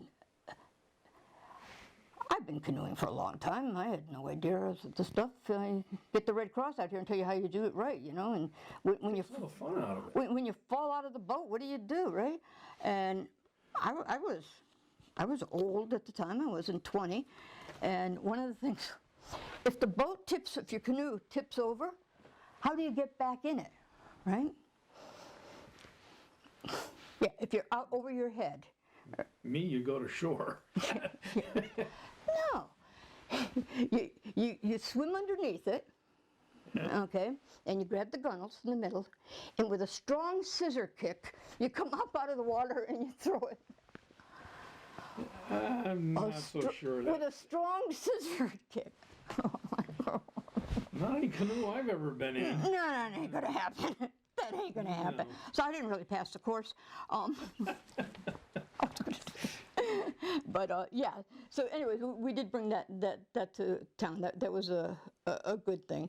I also served on the bylaw committee, and that was 14 and 15, 2014, 15, and there was like 4 of us, I guess, on that committee, and there's a lot of head scratching and a lot of everybody doesn't agree on those kinds of things. That's an understatement. Yeah. Any of these changes. Yeah. So that was exciting in its own way. So, and then we talked about the electrofishing. Yeah, I knew I had seen it somewhere, and that's why I brought it up, and I thought it was back earlier, and I just missed it. But Okay. I see it here now. Yeah, it's part of that. And then another thing that I organized up in 2004 through 2013 was the Andover Lake Annual Litter Walk. Again, you know, I hold no office or anything. I'm just a nobody, you know, you know, edit. I don't have any special talents, I don't know anything, but I thought this was a good idea because I would walk around the lake and, you know, you take a little bag and it's amazing how much litter you can get, you know. So I decided that everybody should know about how much litter you can get. So you send out a note to, I think a mailbox stuffed everybody. We're going to have a litter walk Saturday, 9 o'clock. You meet at the dam. We divide it up into 2 teams. You know, you go that way, meet at the beach. We'll go this way, and we'll pick it up. And oh man, they got a lot of junk. We got a guy with a truck that would take it to the dump, you know. And we had big piles, and you'd end up with 20 people would come out to this thing, you know, and we have our picture taken and put it in the newspaper. People love that, you know. And you know, here it is. Here's all the garbage we got, and we were getting tires and old bicycles and things like that. We don't get that anymore. We've picked all that stuff up, and now it's nip bottles. Oh my goodness. I've heard there's a lot of nipping going on around this lake from other. It's not just around the lake. I've talked to a lot of people who do these litter walks, and nip bottles. They're thinking about putting a 10-cent deposit on those because they're everywhere. They're everywhere in large numbers. Large numbers. The worst places I find is along the railroad, the right of way, right behind the shell, because the kids get stuff at the station. I don't know that it's just kids. Yeah, yeah. And bring it up on the trail, and then eat it and as they go either way, and there's a trail of stuff, and then at Lake Road, of course, where they come up out of Extra Mart. Unbelievable. I've filled several bags. I don't do it as much as I used to. I don't use the trail as much as I used to anymore. Well, Man. They said we did the litter walk every year, and then the conservation committee picked it up, and they do it and make it town-wide. They pick a day. And, Well, they've been doing it on the rail trail as a more organized, all the way from Vernon down through Columbia area. And that's a good thing. That's a good thing. Okay. Oh, tag sale. We also did. I did. Let's see. What are the years here? 2006 to 2012. The Andover Lake neighborhood tag sale. Again, I'm going to have a tag sale on this date, and if everybody else had one at the same time, wouldn't this be A lot cool? of people in. Yeah, you know, so you make up a flyer and you stick it in everybody's mailbox and Sounds like says, a precursor to the town-wide tag sale that they have nowadays. well, that came out of that, you know? And now what I tried to get the town to do, they did it a couple times, is have it the same day that Bolton has their town-wide sale. So now, I mean, you come Bolton Andover and you have all these tag sales, you know?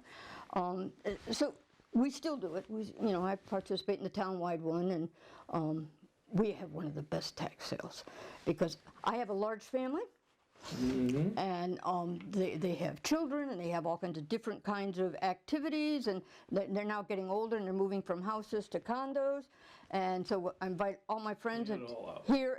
I mean, I end up with 8 or 10 different families, and we all party in the garage and sell our wares, and Cool. and to make, it's not a money making. Well, some of them make money, but the idea is it's out there because you don't want it anymore. Put it to good use with somebody who does want it. Absolutely. So it's like, so we have a lot of stuff, a lot of different kinds of stuff out there. Before we move on, I noticed you buried it way back here on the back page. The History of Andover Lake book. Yeah. That was promised back in the 1990s. I Was have it a that? 1996 tape, I think, of you doing a presentation over at the lake, promising you were going to have the book out in a year, I believe it was. Well, yeah, I was working on it, and I did some work on it. There's no doubt about it. I've got a whole book on Philpotts. I mean, that section was pretty well done. And I interviewed a lot of people, like Anna Anderson. Remember Anna Anderson? So I'd done a bunch of interviews and transcribed it and all that kind of stuff. And it's in a box up in the attic. Yeah, I keep thinking I'm going to have time to do this. You have time for what you want to have time for is a rule that kind of a lot of people don't think about, but... Yeah, it was still, well, you can see I've been busy. I know you've been busy. Yeah, it's not a lack of interest, no. It's just a matter of, well, the same thing putting this interview together. It was, I know I promised you a couple of years, and yeah. And it's not that I didn't want to do it, I just knew that it was going to be a lot of work to dig up all this information because, quite frankly, I mean, I don't just have my biography here, you know. What do you do now? Well, now I do. Actually, when I was writing it up, it felt more like my obituary. Yeah, you know, but, and I'm sure I didn't get everything, you know, it was just, But start. To look it up and find the dates and, oh yeah, I did that, and, you know, what exactly did we do then, you know, there was a... Well, when I come back in 5 years to do an update on all the new things you've returned, the book's going to be on the list. Well, I hope so. Like I say, I haven't lost interest in it, and I had a whole bunch of notes and stuff, so it's I have a few things that fall in that same category that, yeah, someday I want to do that. But, all right. Okay, so we did the litter walk. Yeah, road race tables. Well, we did. Some water to people. Yeah, a couple of times here, twice. I don't remember. One was in the 90s. They had a road race around here, and this is one of those things where to put together a road race is a lot of work. There's a lot of pieces that go into that, you know, and I wasn't going to be the spearhead on that, you know. I wasn't, no, I ain't running nowhere, but I'll participate, you know, and I can do a water table, and I'll get somebody else to do one on the other side of the lake, you know, and all that matter is a table with a jug of water and a bunch of cups, and when they run by, you hand them the cup, and over there is a trash can that they can throw it in, you know, real easy. Two of us, you know, over there and over here, and now the race people don't have to worry about that. Yep. Don't worry about it. I'll take that little piece. One piece off the plate. One piece that you don't have to worry about. That's all I'm going to do. And they love it. And you know, I get a bunch of friends over here, and they cheer, and they, you know, we make a big deal out of it. Well, that's one of my favorite things, is to make something out of nothing. Yeah. Yeah. Well, okay. Let me just sidebar here. One of the thing that reminded me that I can make something out of nothing was when we were doing, I think it was after this old library, we had painted the walls, and there's a big photograph over the fireplace of the post farm. Okay. And they took it down, and Ruth was going to take it home and clean it up. Well, I can't tell you how many people came into the library and said, "Where is the photograph? Blah, blah, blah, of the post farm, blah, blah, blah. It's coming back. It's being cleaned. Where is," I mean, they were just very upset that that had been removed. Okay. When we got it back up, I called the Hartford Courant. They came down and did an article on it. I go, "They put the photo back up." Yeah. Welcome to small town America. It must have been a slow news day. Absolutely. And I said, talk about making something out of nothing. It was like, oh, well. Okay. So Publicity. What the heck? Exactly. So that was, yeah. So we have a lot of those kinds of things. But again, little something makes a big deal on a big project. You don't have to take on the whole thing. Same thing, the next one here would be the mobile food share truck. Down at the church, they have a food share, comes every other Wednesday, I think it is, and I did that from 2/13 to 2/20 till COVID stopped it. They would come down, and all it required was you take some tables, you know, those white plastic tables, and they have all this food. This one's got potatoes, and this one's got onions, this one's got carrots, and you put it on a table, and somebody's organized up a whole line of people here, and they just come and you give them a bag of potatoes, and you know, when they're all done, you pack up the table, put it back, and go home. Go home. Like, no homework to do, easy peasy. The truck drivers have always commented that our station, our stop, the Andover, is the best one that they do, because we would have like 15 people. Some of them, they have no volunteers. It's the truck driver. Doing it themselves. They do it all themselves. They do all, you know, one guy's doing one side of the truck.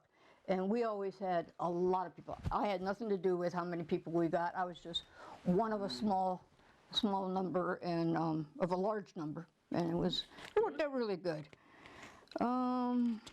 Also with that same sort of thing is when, I forget what year it was, 2012. Andover had two big power outages for multiple days, you know, like a week or so, you know. And we had the Red Cross came up with their mobile van. Yep. And they gave them a list of, here's all the streets in Andover, you know, go feed the people. I was like, these people came from Georgia. Yeah, that's gonna work. Yeah, so I, follow me, and I escorted them around what streets they needed to go to, you know, where people, because everybody was out. It was really cool. Yeah. Everybody was, you know, you're not staying home, you had no power. Reason to stay home, you can watch television. You couldn't watch television, you couldn't do anything. So they met their neighbors, and they were all little neighborhood clatches all over the place, and you know, these people they had apples, oranges, and sandwiches and things like that. So you know, so I did that. That was good to get to see everybody, And then the other one, the other storm, I worked at the, what do you call it, the Public Works Department. They were handing I out, still call it town garage. town garage. Down there, that's where they were handing out the MREs, meals ready to eat, that, yeah. The kids were eating. We had the football team there was helping, so they thought these were really great, you know. But you learn a lot when people lose power for a week. And I think my takeaway from that was people can do without power for 3 days.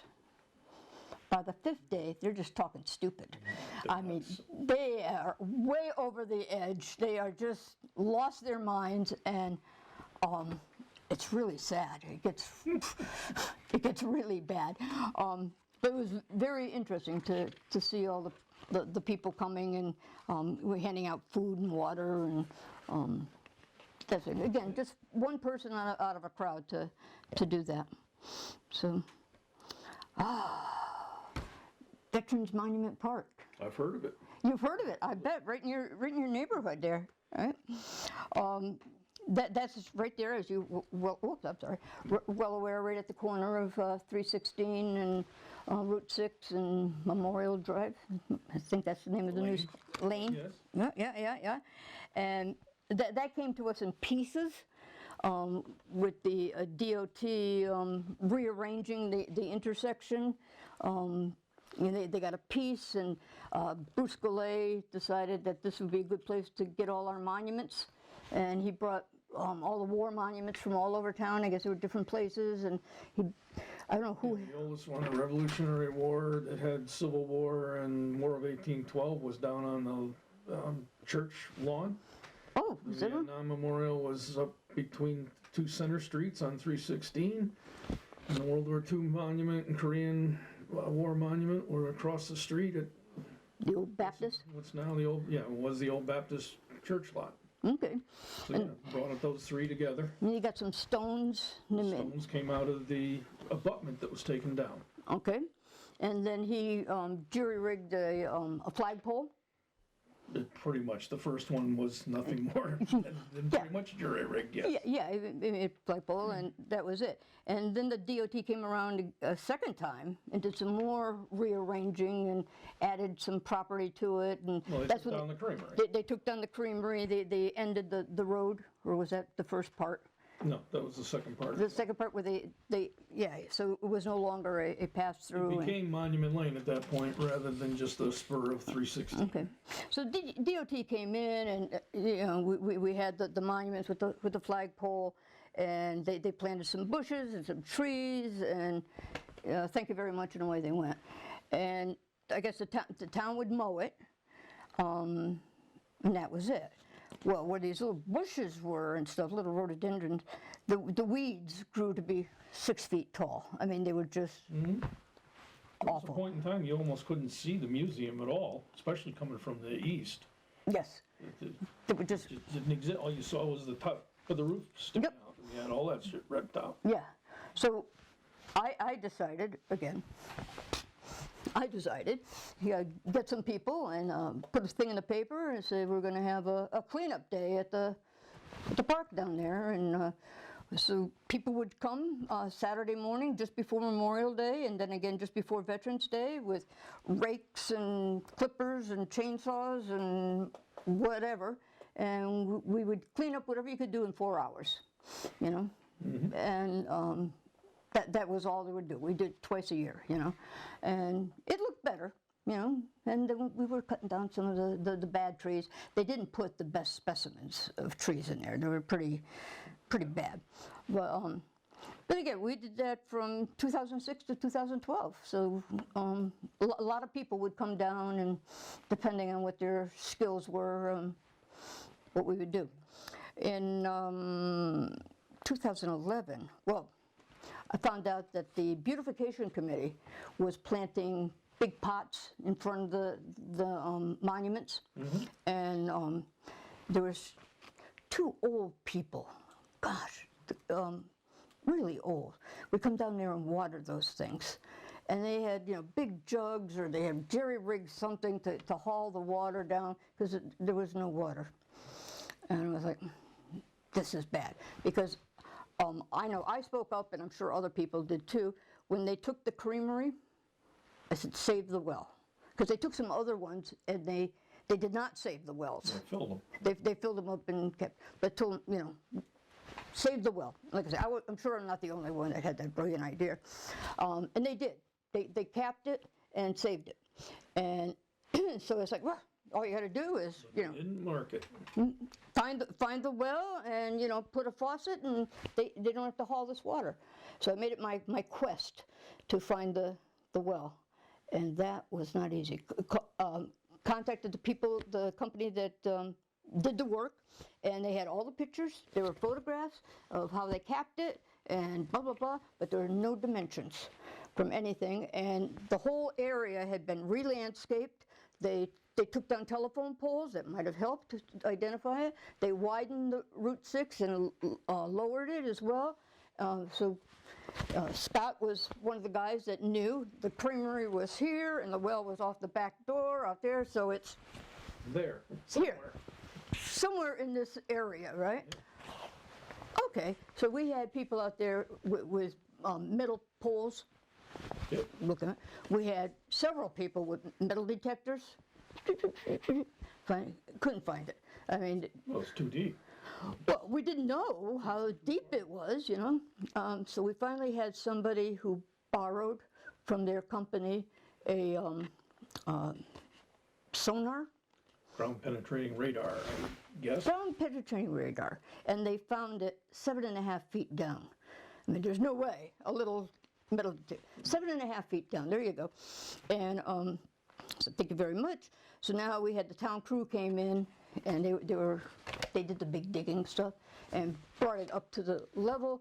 We had a plumber and electrician that came and dug a trench and brought the power and put a pump in there and did all that and ran a pipe down. So we had a faucet down by the monuments, and we had a faucet up by what is now the big sign.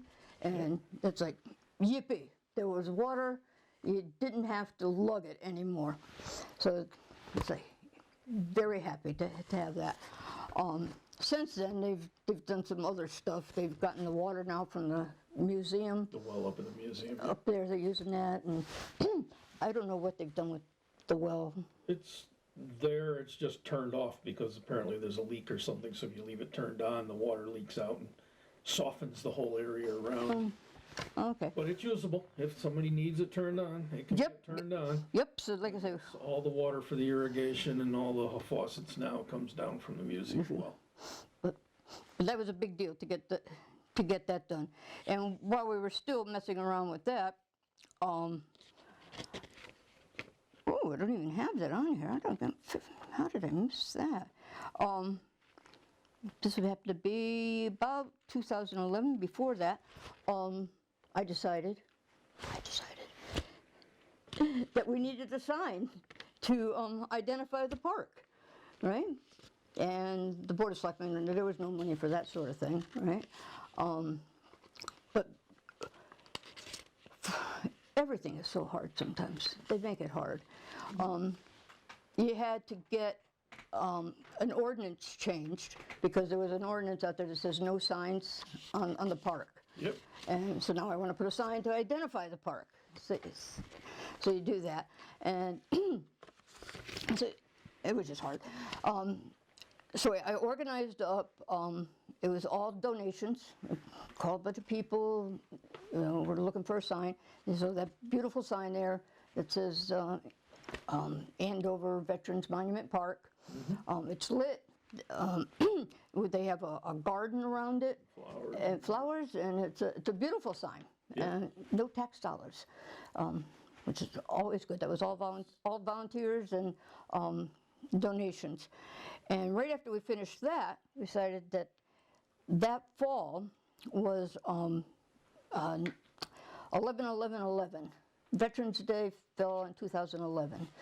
So again, I decided that I wanted to have I thought that was a special date, that we should have a big special celebration, a dedication of the sign, and we'll do the ceremony. So we had, you know, everything, the bagpipes and the prayers and the ministers and the speakers and, oh, big deal. We just had a big presentation for Veterans Day 2011. So that went off really well. That went off really well. We had the 3-gun musket salute, and then there was a brunch over at the church, and again, lots of people attended, and Yep. it was like, yeah.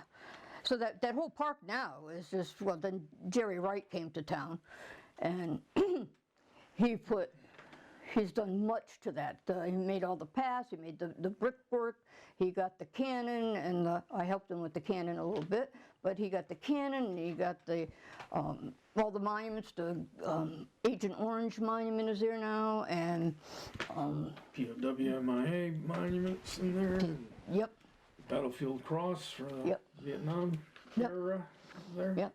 And he had more ideas, and I'm not sure that he's done, but he's moved out of town now, and Claims he's coming back right about this time this fall to he did come back. see about his little amphitheater he wants to put in on the other side of the street. But Yeah. time will tell. Yeah, like I say, No, he's been back 3 or 4 times. I think. Yep. So he's got some ideas, and like I say, he just finished off the park, got the irrigation system in there, and that sort of thing. So I mean, it looks really nice now. It looks like a real park, and Certainly the way it's lit up at night looks really good. and we have that bridge right there.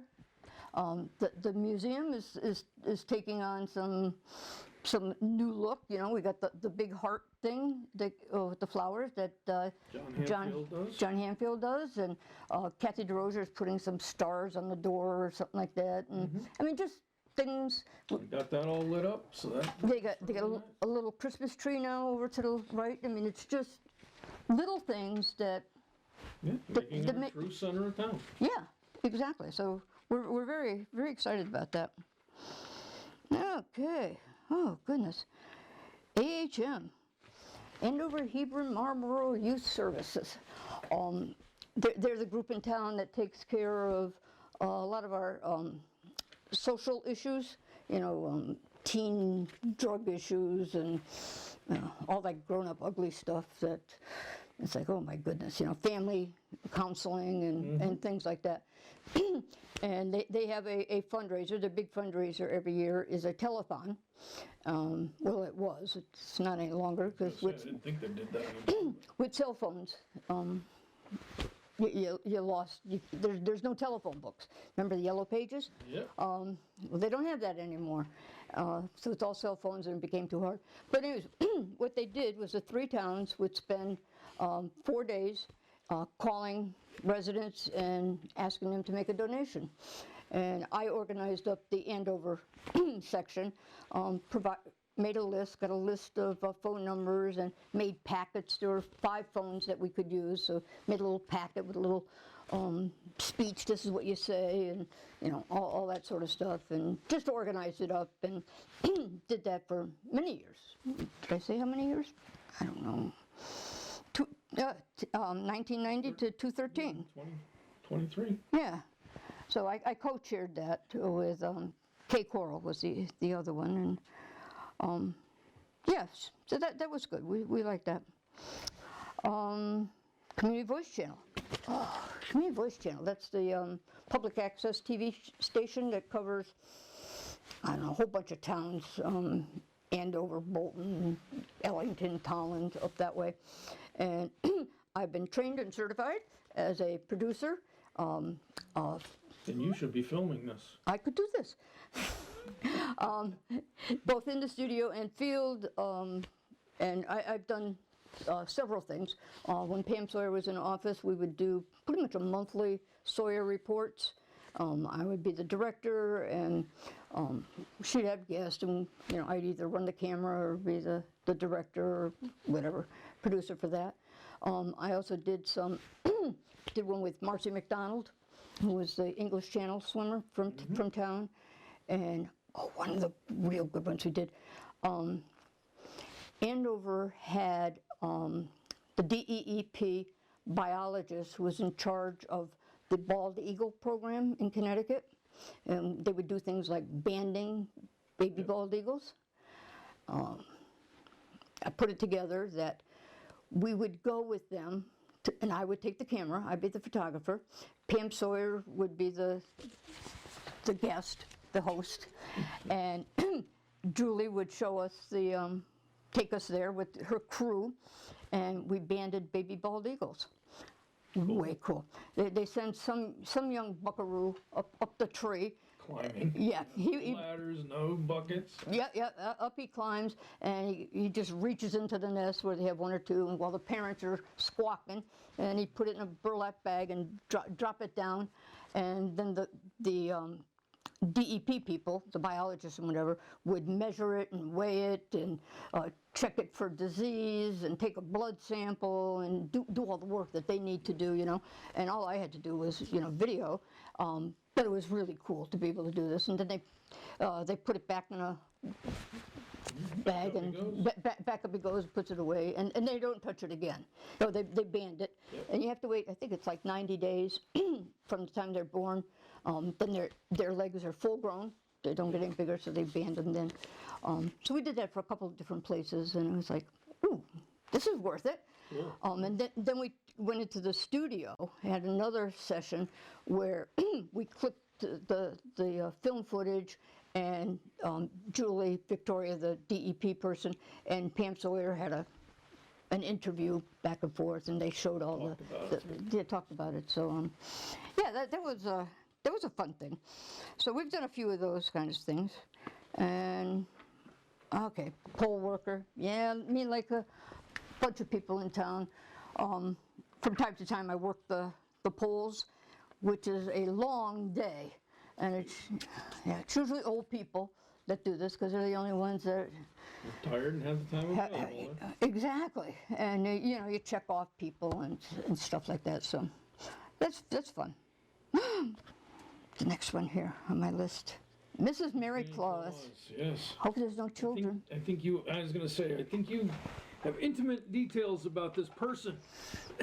Mrs. Mary Claus, yes, I know her well. When I retired from Pratt Whitney, 2006, every year actually, for several years, we'd have a gang of friends. We'd get together at some restaurant. We'd go cut down a Christmas tree and go to a restaurant and have breakfast. That's the thing we did. In 2006, a friend of mine, who I knew did Santa, he came dressed as Santa, okay? And quite frankly, he never sat down to eat because he just worked the room. Everybody wants their picture taken with Santa, and it was like old people. I mean, I wish I had $1 for every photo that was taken with no children. I mean, just adults. Sure. Okay, so I decided that he needed to have a Mrs. Claus. I could be a Mrs. Claus. He said, sure. Okay, so he said he let me do that, and so I jumped in with both feet, made an outfit, which was really cool because I got this red bathrobe from JCPenney. Mm-hmm. And my mother put some fur around the bottom, some fur around the thing, and around the top here. And it's like, I love going to work in my bathrobe, I get this bathrobe that you get an apron you put on, put a little cap on, and bingo, here you are, Mrs. Claus, right? So I took over, and he just did it for his family and stuff. And I said, oh, we can do better than that, Always. Always. So I took on the scheduling for us. And so we would do things like the Bushnell. We did Breakfast with Santa at the Bushnell. We did the Hartford Symphony, where we would meet and greet in the lobby, everybody, photos and stuff like that. And then at the end, they take us backstage, and the last thing that the Hartford Symphony would play is Santa Claus is coming to town, or one of those kinds of things. And Santa and I would come out on stage, we kind of dance and direct the orchestra, and do all that sort of stuff. So Make a show of it. yeah, make a show of it. Yeah, we can do that. We also did the governor's mansion. He has a governor's residence. He has an open house every year, and I organize all the Santas for the governor's office. And we've been doing that since John Rowland. We did John Rowland's, Jody Rell, Malloy, and Lamont hasn't done it because of COVID. I don't know if he's going to do it this year or not, but he's open Friday, Saturday, and Sunday. I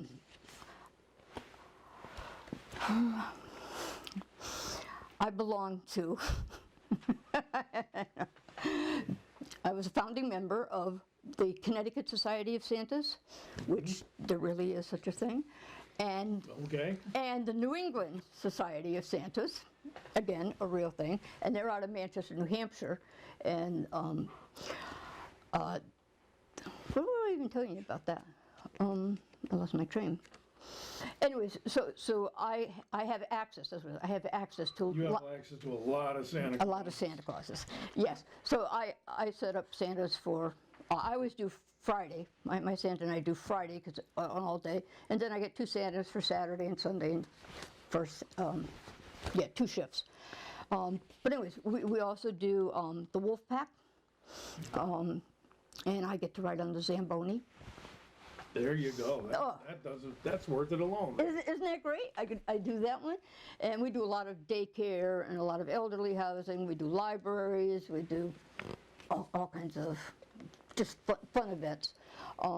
We've been doing that since 2006. Now I'm doing the Zen's Tree Farm in South Windsor.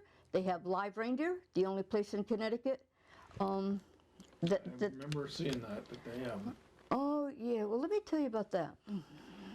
John Zen, who owns Zen's Tree Farm, he had this idea that he wanted to have live reindeer at his farm year-round.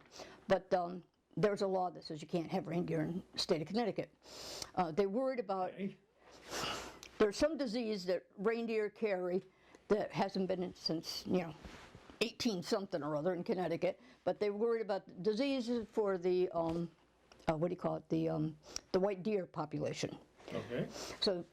So John went to bat and proposed legislation to get that changed so that he could get reindeer.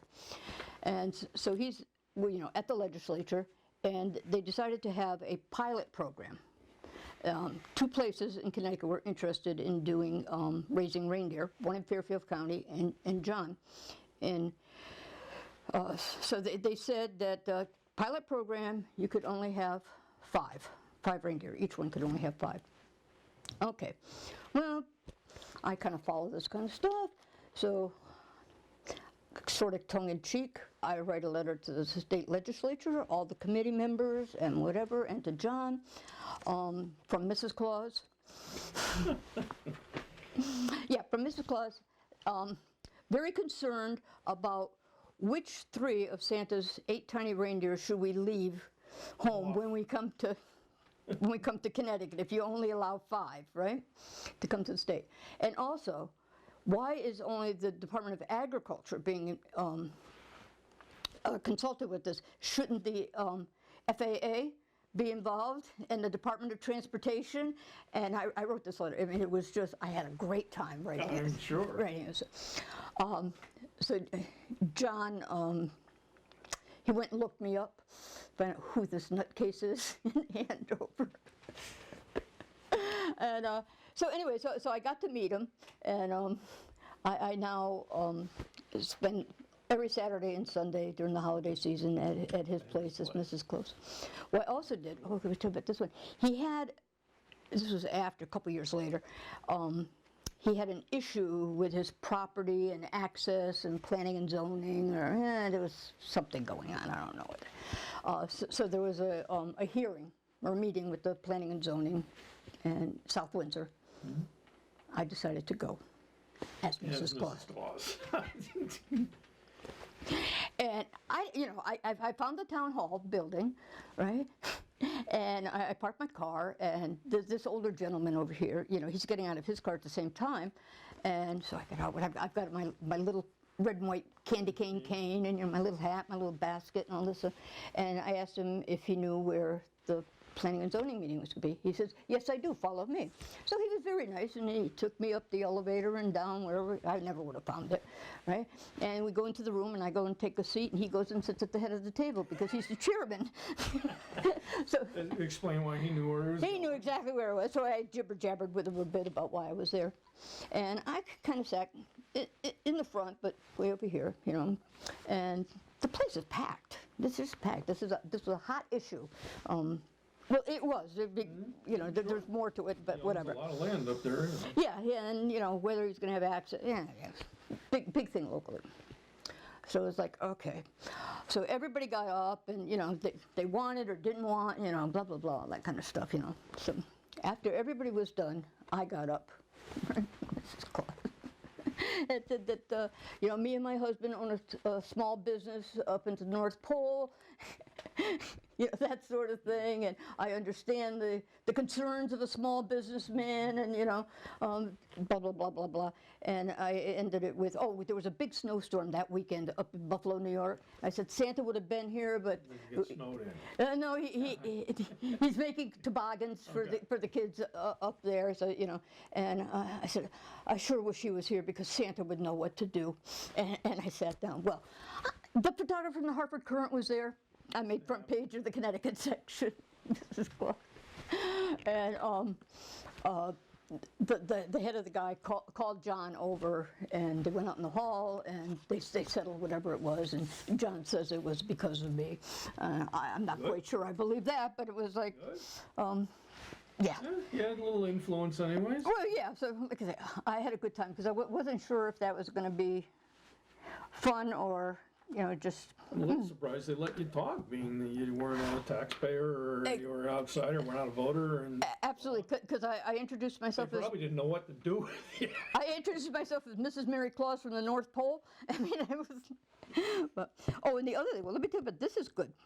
I was a founder member of both the New England and the Connecticut Society of Santa. So I was president of the vice president of the Connecticut Society for several years, and blah blah blah. But and I go meet my friends up in Manchester, New Hampshire, and the New Hampshire group, New England Santas, got in contact with this film crew who wanted to make a documentary about Santas and Mrs. Claus. And it's not going to be a Hallmark kind of thing. It's not a story. It's a documentary. All the Santas and the Santa committees, not committees, but the organizations, and what do we do, and because there's a whole lot to being a Santa that people don't realize. There's the business part. Should you be insured? Should you be, do you have a web page? How do you take care of your beard? That's a big deal. Where do you buy your clothes? Where do you get it clean? Where do you get, there's just A lot to it. There's a lot to it, like anything. If you dig You deep. want to do it right, there's a lot. And they do it. So anyway, so they picked this Santa and that Santa are going to be the two Santas that they're going to be featuring. And they wanted a Mrs. Claus, and he says, you have to go down to Connecticut and get Mrs. Mary Claus. So they came, the film crew came down, and they're putting this documentary together for HBO that's going to be aired this season. So this was last year. It took them a year. This film crew was here on Andover Lake. They wanted to come to my house here. And I go like, why? Because I assure you, some of these Santas are crazy. I am not as crazy as they are. I said, there's nothing about Christmas at my house in July. Don't come expecting candy canes in July, right? Yeah, but a lot of these guys, their house, every room in the house is Christmas is decorated year round, and this is who they are and what they do. Yep. And I go, I have no Christmas anything. No, they wanted to come here, and it was how did Dianne Grenier become Mrs. Mary Claus? And then they took me down to Zen's tree farm where I got to feed the baby reindeer for the camera, and yeah, so we did this. I went up to Santa camp, and they filmed me there, and I went, so they're putting it together, and it's supposed to come out HBO this this fall, this November. So. I'll bet you'll be first one watching it. Well, I've been talking to the producer as to the trailer is out. I want to get a copy of the trailer so you can get an idea.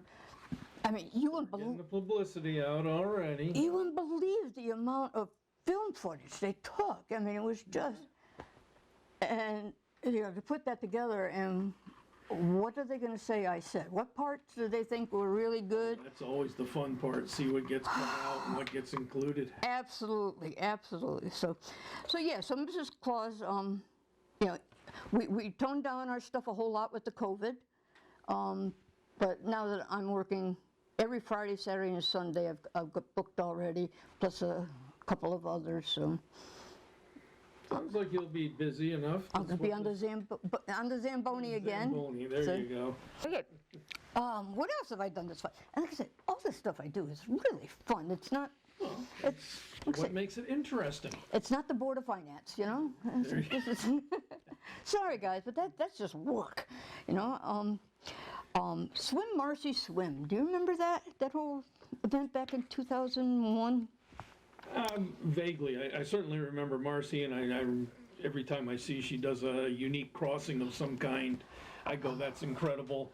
She just was the first woman to go from England to Belgium. Yeah. 38-hour swim. This summer she did that, yeah.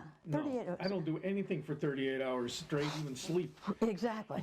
I don't know how she does this. But I did not know Marcy. She did grow up in Manchester, where I grew up. Come to find out that one of my younger sisters went to school with her. There's so many of us Greniers. Yeah, you're bound to get one of them. Yeah, you know one of us. But I had heard that she was over in England. I think she was doing a double crossing at that time. And it was like, oh my God, this is crazy. So I made up a big signs, put them all over town. Swim, Marcy, swim, you know, and talk to the papers and blah blah blah. You know, it's like person from Andover is doing this big thing, you know. Which was almost unheard of before that, because I don't think I even heard of a Marcy McDonald before. Yeah. You put up those signs that first time around. Well, I think, let's see. I'm trying to think if that was first English one. Yeah, that was her first Connecticut woman to swim the English Channel from England to France and back to England. Double crossing. And that was 21 hours it took her to do that. Big deal. I mean, Yes. first woman, she's still the American queen of the English Channel. She's now crossed it like 17 or 19 times. Some incredible amount. She's done doubles and, you know. Glutton for punishment. Yeah. So anyway, so I thought this was a big deal. Talked to the press and, you know, got them in touch with her and decided that we ought to do something, you know, yippee. So I organized up, got all my friends or whatever, a reception, have you, at Columbia Lake, because that's where she practiced. Trains, yeah. Trains. Yeah, she trained. Well, she trained also at Hammonasset. She did a lot of training down there, and she belongs to the Mansfield Center. Where they got a pool there. Yep. She goes out there in the wintertime and Cool. swim, Marcy, swim.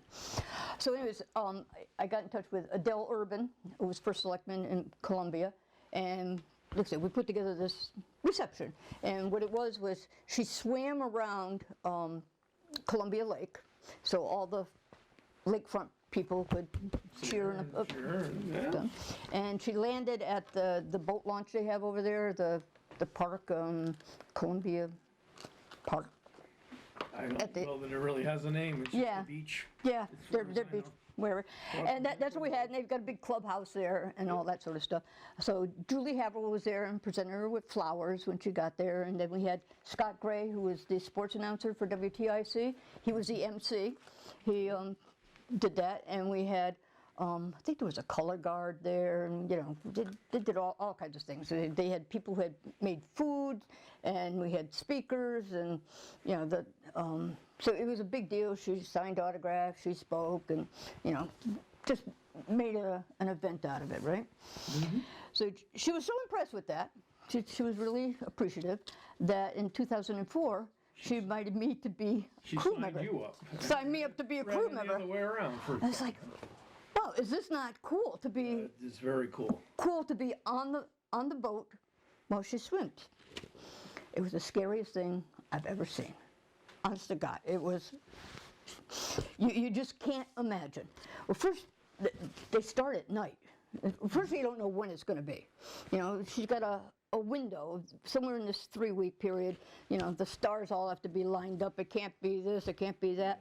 And the English Channel, what people don't realize, is the busiest channel in the world, with cruise ships and oil barges and a swimmer.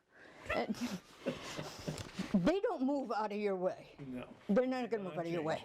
You know, so she has a captain. He's been her captain for quite some time. He does it, and there's 2 of them because she's swimming for 24 hours or something. You better have a captain that's not falling asleep at the wheel.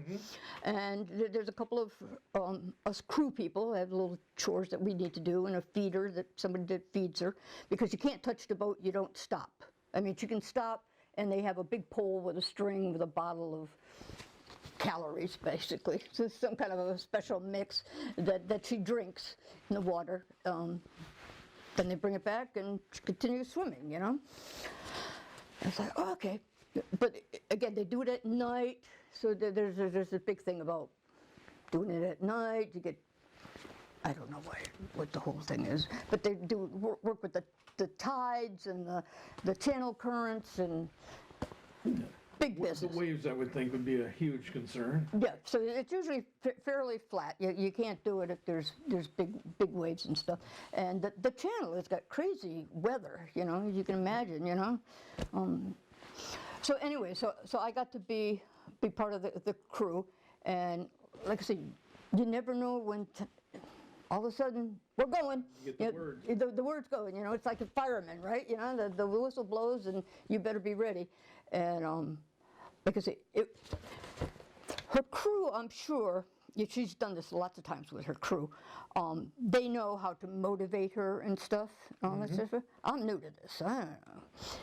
No cattle prods off the side of the boat. Well, that's pretty much what they're doing. Is like, you know, swim, no, you're not coming in. You know, swim. And it was going like, oh my God, you know, nobody talks like she's gonna drown and nobody cares. You know, and it was like, yeah, it was god awful scary. It was god awful scary. Yeah, I mean, just see her out there, sunrise, sunset, just swimming over and over again, you know. So yeah, so she's still doing that, and like I say, she just got back from her the first person in the world to swim from England to Belgium, 38-hour swim. Yeah, it's nuts. yeah, so like I say, I got to be part of that, which was, again, exciting. It's exciting. Something very different, that's for sure. Absolutely. Another fun thing that I just did 2019 through 22, the Hartford Foundation for Public Giving started up this new program, and they were giving each town in their region, they cover 29 towns, $100,000 to spend to make your town better. Okay? We'll take it. Yeah, it came in 2 pots of money. One was an endowment. You can only spend the interest. And the other is $50,000. Basically, go spend it however you see fit. Couple of strings attached. There's always caveats and strings. Has to be a 501(c)(3). Yeah, it has to be a nonprofit organization, and the town has no fingers on the town. The town is not involved in this.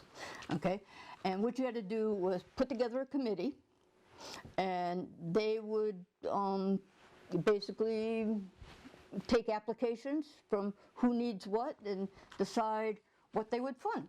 So I co-chaired that, and we went through 2 rounds. Each year we decided as a committee that we would give $10,000, roughly $10,000 a year for 5 years, you know, to different groups. And so the first year we gave money to the Historical Society for some plaques. We gave money to the Monument Park for some flagpoles. They gave money to the library. They bought some tents and things that they could do outside.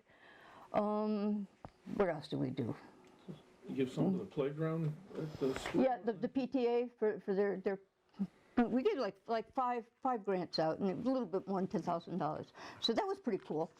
And then we went through the process again this past year, and we we gave $10,000 to the food pantry to buy a generator, big honking generator, you know, one of those kinds that would do both the pantry and the church, because the church is some sort of an emergency. It's not an emergency shelter. There's another word. Warming spot or something. Yeah. Okay. Yeah. So people would go there. You can charge your cell phones. They would have food, but you couldn't sleep there. You know, so they needed to make sure that that place was heated. So we gave that out, and so that was good. So it's just setting up the whole committee with the rules and how we're going to organize ourselves, and rotating people. And I had been following this for a couple of years before they actually got it. So I was on the ground floor. I was going to their meetings because I thought, you're just going to give us free money. I couldn't believe that $100,000 to Andover and $100,000 to Hartford. Now, $100,000 to Andover is worth a whole lot more than $100,000 to Hartford. You know, they just gave everybody the same amount. And I was like, whoa, you give us that much money, we're just crazy, you know? We're good for a while. So they put together a committee. They had a selection committee. They put a bunch of people, selection, I don't know, 7 people or so, to pick the advisory committee members, who in town. So I was picked for the advisory committee, and 8 others. We had a committee of 9. And when they told me we had a committee of 9, I just rolled my eyes. That's too big.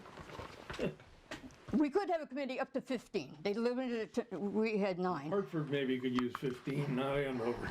Well, that was my first. I was like, oh my God, how am I going to manage a committee of 9, right? And I tell you, I've been on many committees, and this was by far the best committee that I've ever been on. And which is really interesting was, we had 9 people on there. I only knew 3 of them. The other 6 I didn't know. And I know a lot of people in town. Yep. And I say, I didn't even know these people, but this was a committee, when we were talking about stuff, one of them would say, I can do that. That's impressive. That is way impressive. That was way impressive. They all took pieces. They were all active. It wasn't, somebody not doing anything, and it was like really good. So Make it work.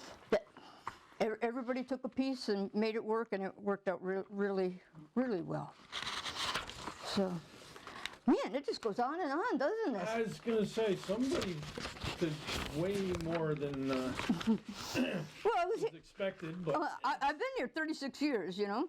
yeah. Oh, this is just a little fun thing that I did. After I retired, I established the Hawaiian Shirt Club, which was a bunch of people. There was usually about 12 of us would end up doing that. There was maybe 20 in the whole group, but 12 at a time would be able to do it. And we would just meet every now and then, once a month, once every 2 months, and we would all wear Hawaiian shirts, because nothing says I'm retired and having a good time like a Hawaiian shirt. And we would go to the Wadsworth Athenaeum, or we would go to the Hartford stage, or we'd go someplace and then go out to eat. I mean, it always, Go out to eat. it was always a food event, or you go out for ice cream, or you would go out for something, and it would just get this group together, and yeah, just fun. One time we went to Doogie's down on Silestein, where they had the 2-foot hot dogs. Yeah, those are incredible. Yeah, I don't know how much meat is actually in it, because they're only this big Yeah. around. But How much meat's in a hot dog, period? well, yeah, but just fun stuff, But anyway, let's see. Oh, then I have a bunch of stuff here that really didn't involve Andover, but It was fun stuff for me anyways. The DEP Fish Advisory Council, I was on that from, I don't know, 5 or 6 years, I guess. That was a statewide advisory group to the DEP, and it had representatives from every facet of fishing, both saltwater fishing and freshwater fishing. And it had people like lobstermen and charter Boat people, yeah. charter boat people. It had bass masters there and Trout Unlimited. So it had all kinds of, people. I was there for, I represented both the CARE program for the DEP and also the CIA, Casual Infrequent Angler, which I had the biggest contingency of all, because it's the mom and dad take out the kid, once or twice a year. Mm-hmm. They don't belong to any club. They, you're lucky if they've read the Angler's Guide, and they have different needs than the lobster fisherman, or the Trout Unlimited guy, who's worrying about the water flow in the Farmington River, and mm-hmm. So that was my contribution. Was what is just the average guy need, Yeah. So you got to bring in all different people. Absolutely. So I had a good time with that. Round two. Round two. Here we go. Yeah. I have a very long list of things that I've done, so therefore, we're doing part two. We'll do a part two on this. Picking up at hot air balloon crew member, I believe. Okay. Yeah. Let's see. All the things I've done, they're all been fun stuff for sure. And one is I was a crew member for a hot air balloon team out of Bolton. Jim Clark and his POW balloon, mm-hmm. and way cool. Of course, you have to get up in the middle of the night to do this. You go down there and decide whether you're going to go up or not. And often they did. We'd go up, or I didn't do all. I made many trips to the Plainville Balloon Fest at 5 o'clock in the morning, only to turn around and come home disappointed. Yes.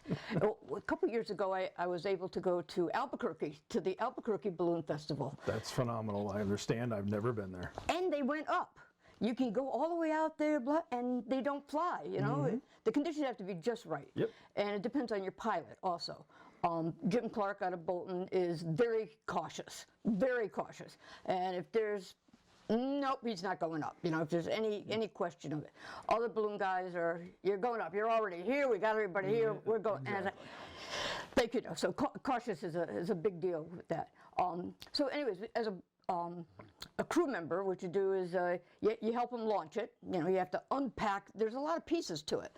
You unpack it, and they blow it up with these big fans, and then off they go. And then part of the chase team, you got to chase them, because you don't know where they're going to land. They can't direct those things too well. Yep. So when they do land, they have to deflate it, pack it back up again. So there's it takes time. Yes. It's an all-morning event, So of course you go to breakfast afterwards. That's always a fun the party after the. It's a party afterwards, yeah. So well, we've been up since early in the morning to do this, so mm-hmm. so that was fun. And I have gone up a couple of times, more than a couple of times, and I've taken other balloon rides where you paid for them. When I was out in Phoenix, I took one, and that's interesting because they flew up. It's really flat. And they don't have the trees to worry about landing. You have to worry about the cactus. You come down. You don't want to come down on one of them. you come down low and you find out, no, this isn't a good place to land, But we flew over a federal prison. I thought that was pretty fun over too. Area 51? We were not far from that. But it was like, no, not a good place to land either. So yeah, I've never gone beyond a tethered flight. So. Oh, okay. I did, as Mrs. Claus, I did a tethered flight out in South Windsor at Zed's Tree Farm. He had a friend of his that was giving tethered hot air balloon rides, so he was delighted to have Santa and Mrs. Claus in his hot air balloon. Waving away. Waving away. That's what we do best. Cool. Another fun thing, again, it wasn't directly Andover based, was I was a tour guide and a usher at the Bushnell for over 20 years, probably close to 25 years. And that was way fun. You get to see all those Broadway shows for free. You get to see operas and symphonies and just a plethora of things that no way could I afford to pay. You know, There you go. pay for it. I mean, that was just, and all you have to do is hand out a prompter guide and say your seat's the second one in. Pretty easy. Then you sit in the back and you watch the show. So that was good. Also, I was on the advisory committee there to interact between the volunteers. There were over 700 volunteers. That's a significant group that'd be coordinating. And It is, and I don't coordinate that. But yeah, there's a paid staff that does that. But a lot of them go to Florida for the summertime. So you end up with, you don't have that many, I mean summertime, for the wintertime. So yeah, got that back. look at Yeah. There's I take 45 volunteers for one show. I mean, all the ushers, the coat check. I mean, all those kinds of people. So there's a lot of people, and again, it's a great opportunity to see all kinds of things. So I was on the advisory committee, for interacting between the management and the volunteers. What are our complaints? What do you need to keep us happy? Exactly. Because you've got to make us happy. Because originally it was a paid position. The ushers were getting paid. They're getting paid minimum wage. But still, a 45-person staff for every show, that adds up. Well, not only did it add up, they found that there was a disconnect between the people that were paying minimum wage in inner city Hartford and the patrons. Okay? You end up with the young, bubblegum snapping, find a seat anywhere. Yeah, I couldn't care less. Yeah, so they went to a volunteer, and what you end up with now with the volunteers is a lot of people that are season ticket holders. They have the arts in their, Mike. You have the hearts, the arts in their hearts. Yep. So they belong to the symphony, or they belong to the Broadway shows, and it's an older group, and that really care about what they're doing here, giving back, and it works. And adding to the experience for the patrons. Yeah, exactly. So also while I was there, and it was around 2001, was they built the new theater, the building theater that's connected. It's a smaller theater, and the advisory committee had a lot of input into what they were doing there. And a couple of the things that they did differently is more ladies' rooms. That was number one, high on the list. More ladies' room and wider seats. The seats are 2 inches wider than at the Mortensen, and they figured the Mortensen was built in 1930, and the average American derriere has expanded a little bit since 1930. So the seats are more comfortable. Cool. So yeah, so I mean, your claim to fame. Our claim to fame. Wider seats and more women's toilets. Absolutely, those are things that people want. I mean, they do matter. That does matter. Exactly. So that was a fun experience. I've also worked in a couple of different soup kitchens and homeless shelters, and that's an eye-opening experience. I spent 40 years working in engineering, Pratt Whitney, which is a very educated, it's a small slice of Americana, and they have no concept of the homeless kitchens, homeless shelters and soup kitchens. And if you spend too much time in that environment at Pratt Whitney, you forget that there's more. The rest of the world is out there. The rest of the world is out there, and it's way different. It's way different. And like I say, that was a real eye-opening experience to, I know you like to cut it short, but let me tell you my... We're beyond cutting it short. Okay, so one of my favorite things is, I used to get down to the soup kitchen in Rockville, and we would make a meal. I'd get there at 3:30, we'd make a meal, serve it at 5. And one of the things that we made that the patrons really liked was what I called meat soup. I've heard the term. It comes in these government surplus, stainless steel, big cans, and it's marked in big black letters, meat. Well, I don't know about you, but when I go to the store, I buy pork, I buy hamburger, I buy beef. Meat. You don't buy meat. and I don't know what this meat was except disgusting. And we take these big things, you put them in the big, what I call cannibal pot, you know, and you throw in some carrots and, you know, whatever we've got for vegetables and whatever, and you stir it up and throw in some spices, and it's meat soup. True witch's brew. They loved our meat soup. And my feeling was I would tell, you know, young kids would come in for doing volunteering and said, stay in school, get a good education, and you'll never have to eat this meat stuff. soup. I mean, that is like say, they loved it, but it was like, no way was I going to eat meat soup. But anyways, so that's pretty much all the kinds of things that I've done. And because of that, I've gotten a plethora of awards. Number of awards along the way. Yeah. Several, 3-4 pages worth. 3 or 4 pages for it. But So why don't you hit the highlights, the ones that meant the well, most to you? That's what I was going to do. Jody Rell came to town and gave me the Connecticut Treasures Award. She has these treasures that she thinks are, you know, need to be awarded, and I was picked as her treasurer. Similar to what the selectmen are trying to do with Andover recently. And your I've been friend poking them Betty- about that. Yes, not Betty, Marcy McDonald is Yes. the one name that keeps coming up. Yep. She does some fantastic stuff, and we should be very proud of the things that Marcy has done, you know? And one of the things, because I talk a lot. Have you noticed that? No. Jody Rell, Governor Jody Rell, has done these all over the state, right? Yeah. And she comes and, you know, I've been to a few of the other ones, and it's like, it's a 10-15 minute thing. Here you are, congratulations, take a photo. Picture opportunity, yep. Well, because I was being awarded for all the things that I do, I thought that people from all those organizations should be invited to this. So from my fish people, the Bushville people, you know, we had quite a few people in the library. So I needed to thank them all. 45 minutes later, I was and gonna I could see Jody Rell going like, I've got places to be. I got places to be, and she can't very well leave when I'm doing my little. So that was. But anyway, so I did. It was that. The Hartford Courant has recognized me. The Willamette Chronicle. The Grange. I became Citizen of the Year twice for the Grange was here in Andover, '92 and 2006. I even got that award. Must be a low bar, because even I got that award. There you go. Okay. Did you get your picture on the annual report? I don't think so, because I used to take the pictures. Okay. They I forget what year it was. Couple of years, yeah. Because I was the Citizen of the Year annual report. Yeah. They don't even do those anymore to speak of.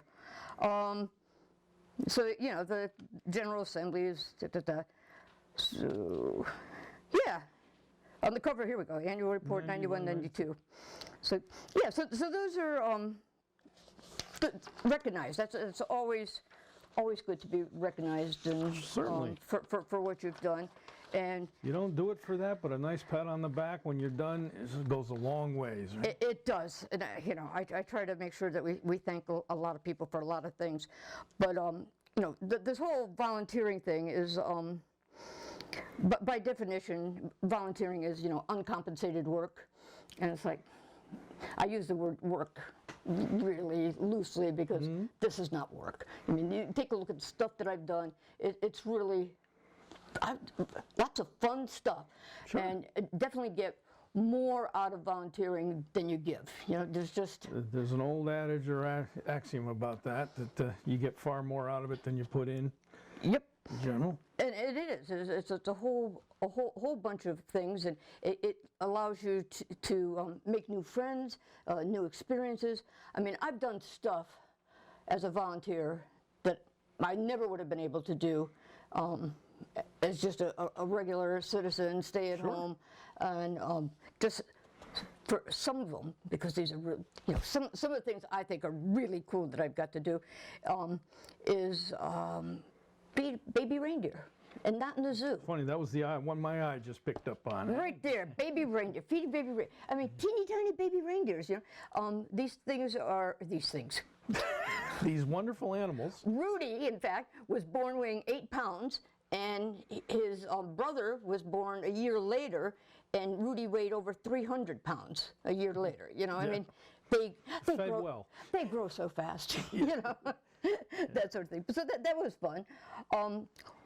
Another thing was, you know, we all have a bucket list of things that you want to do, and you have no idea how you're ever going to do that, like, but you would like to do it. And on my bucket list when I retired was I wanted to ride on the Zamboni. You know, the machine that cleans the hockey thing at the Excel Center. Well, unless you buy a hockey team, It's kind of tough. Huh? or the fact that you're a big donor or something, I have no idea how you I wouldn't know how to go about it. get a ride on the Zamboni, you know? Well, I'm sure you figured it out. I did. When the opportunity presented itself, I was there. And what it was, I volunteered at the Bushnell. On Tuesday mornings, they have a businessman, Hartford's Business Alliance meeting, and it's all these business people from Hartford meet there. And Oz Griesbel was the host of it. It's like, okay, this is a good thing. I would always volunteer because it's a Tuesday morning at 7 o'clock. It's a breakfast meeting. I'm up early. I don't work. I can No do this. TV to watch. No TV to watch. What are you going to do? I might as well go to the Bushnell and volunteer for that, you know? Because it was hard for them to get volunteers for that position. I'm sure. So, yeah, and they didn't need 45. These were just, you know, needed half a dozen or so. But one time they had it wasn't the Whalers, it's the Wolfpack was there, and they were, you know, doing whatever they do. And they had Pucky, the mascot, was there. And so I got a hold of him and said, I really want to ride on the Zamboni. You know, I'm Mrs. Santa Claus. How do I get to ride on the Zamboni? He says, go talk to that lady over there. End of the story.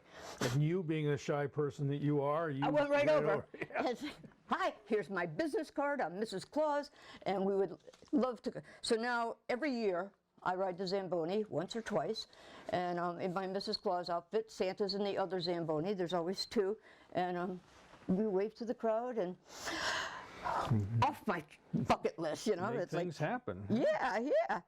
Oh, here's another. I have a lot of good ones here. I forgot, I haven't looked at this list. Because I was a volunteer campaign advisor to State Representative Pam Sawyer, she would take me on things as her aide. So she was had set up a meeting with the warden at the Summers Maximum Security Prison for her new interns, and says, Dianne, you want to come? Oh, yeah. Yeah. Yep. Yeah. So we got there, and the warden, we was at for probably an hour in her chamber there, and I had all the TV cameras, and she brought in her sergeant of this and lieutenant of that, and gave us the whole thing, and they're going to give us a tour of the facility. And is there anything in particular you want to see?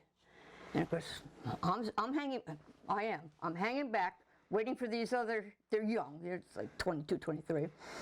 Nobody's saying anything. I'd like to see the death chamber. Oh, come on, if you're going to the maximum security prison, isn't that what you want to see? There you go. You know? So it's like, okay. So they did, took us down, and it was very exciting. And this is, they gave us this place. This is where the observers are. Okay, it's a little 3-step stadium platform with a petition here, and you've got the victim's family is here, the press is in the middle, another thing, and the victim's family is here. And here's the big window that you can look when you can watch the event, you know, with the little curtain and stuff. You say, okay. Can we go inside? Come on, nobody's asking. This is really where you want to be. This is your only opportunity. If you want it, you better just ask for it. Oh, sure. So they take us around inside, and just before you get in there, there's a little cell, and this is where the prisoner spends his last 24 hours, and they give him his last meal, which is not anything he wants. His last meal is anything he wants off of the menu for the last 30 days, okay?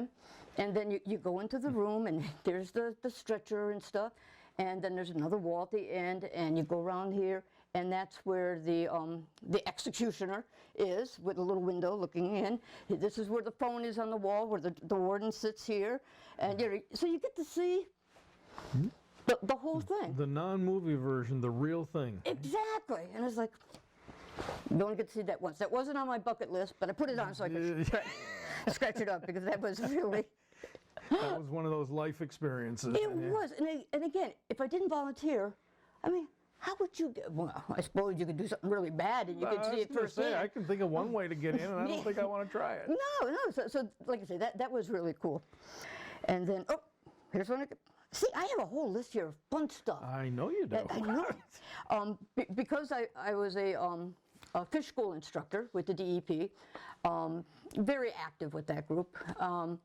They wanted to send me and two of the other guys out to Salt Lake City, Utah, for a week's educational program thing. Conference, just call it conference. I called it a boondoggle. It was so much fun, because while we're out there, the Utah DEP, have you, they had to entertain us afterwards, you know, so they took us fly fishing in Utah on some stream out there. So here we are, you know, my waiters, and we're, oh man, here we are fly fishing in Utah, you know, and not on my dime. There you go, even better. Yeah. So that was fun. I like doing that. Of course, the hot air balloon rides, and of course, yeah, we're not even going to count how much fun it is to be Mrs. Claus. I mean, that's just immeasurable, immeasurable. It's like, yeah, the rewards you get from that are just great. I'll tell you one Mrs. Claus story, because I have 1,000 of them. But this is definitely a Mrs. Claus here at Andover Library. And the way we would do it is Santa and I, they would limit the number of people to like 15 or 20 kids at a time to come in. They'd all sit here on the thing, and then what I call the paparazzi. All the parents with their click. Yeah, they're in the back, and Santa and I were, you know, jibber jabbering with the kids, and I see this little girl coming. She had to be like 6 or 7. She's got envelope in her hand, and these kids are all sitting down, and she's coming. She's on a mission. Getting her way through the crowd. On a mission, right? And she comes up to me and says, "This is for you, Mrs. Claus." And open the envelope, it's all crinkled up, and it's addressed to Mrs. Claus. She says, "That's my Christmas list, because I know you do the shopping." He's just a delivery boy. Yeah, he tells the elves what to make, but you do the shopping. I do the shopping. So she wanted to make sure she went right to the source. And I thought, well, that's my best Mrs. Claus story that I like. Then, because of my volunteer stuff with Route 6, we had Inside Edition came to my house. Inside Edition, they turned this room into 95 degrees with all their cameras and their lights. Lights really warm it up. Yeah, so I had a segment on Inside Edition, so that was fun. And how they found out about it was Reader's Digest had come and interviewed me, and they were doing an article on the 10 most dangerous roads in Connecticut. Suicide 6. And they named it. Andover Suicide 6 came out number 2. It was the second most dangerous road in the country. And of course, I don't know if I said this earlier, what was number 1 is what everybody wants to know. For number 2, what's number 1? And number 1 is in Louisiana. Okay, and it's a windy little road like this with no guardrails. Okay, it's got like maybe a 5 or 6 foot slope down to a 10-foot deep river. Yeah. So you go off of this, and you know it tips you over, and you go upside down into the river. Number 1. I could see how that's number 1. They can have that designation. Yep. Thank you very much. We'll give you that. We'll yield to that. You know. Yeah. So that was number 1. So why were you shaking hands with Walter Cronkite? I don't remember hearing that one. Oh, at the Bushnell. They have all these people there, right? And I managed to get myself around, and Walter Cronkite is walking through, so I managed to, you know, Snag hello, him. yeah, hello, Walter.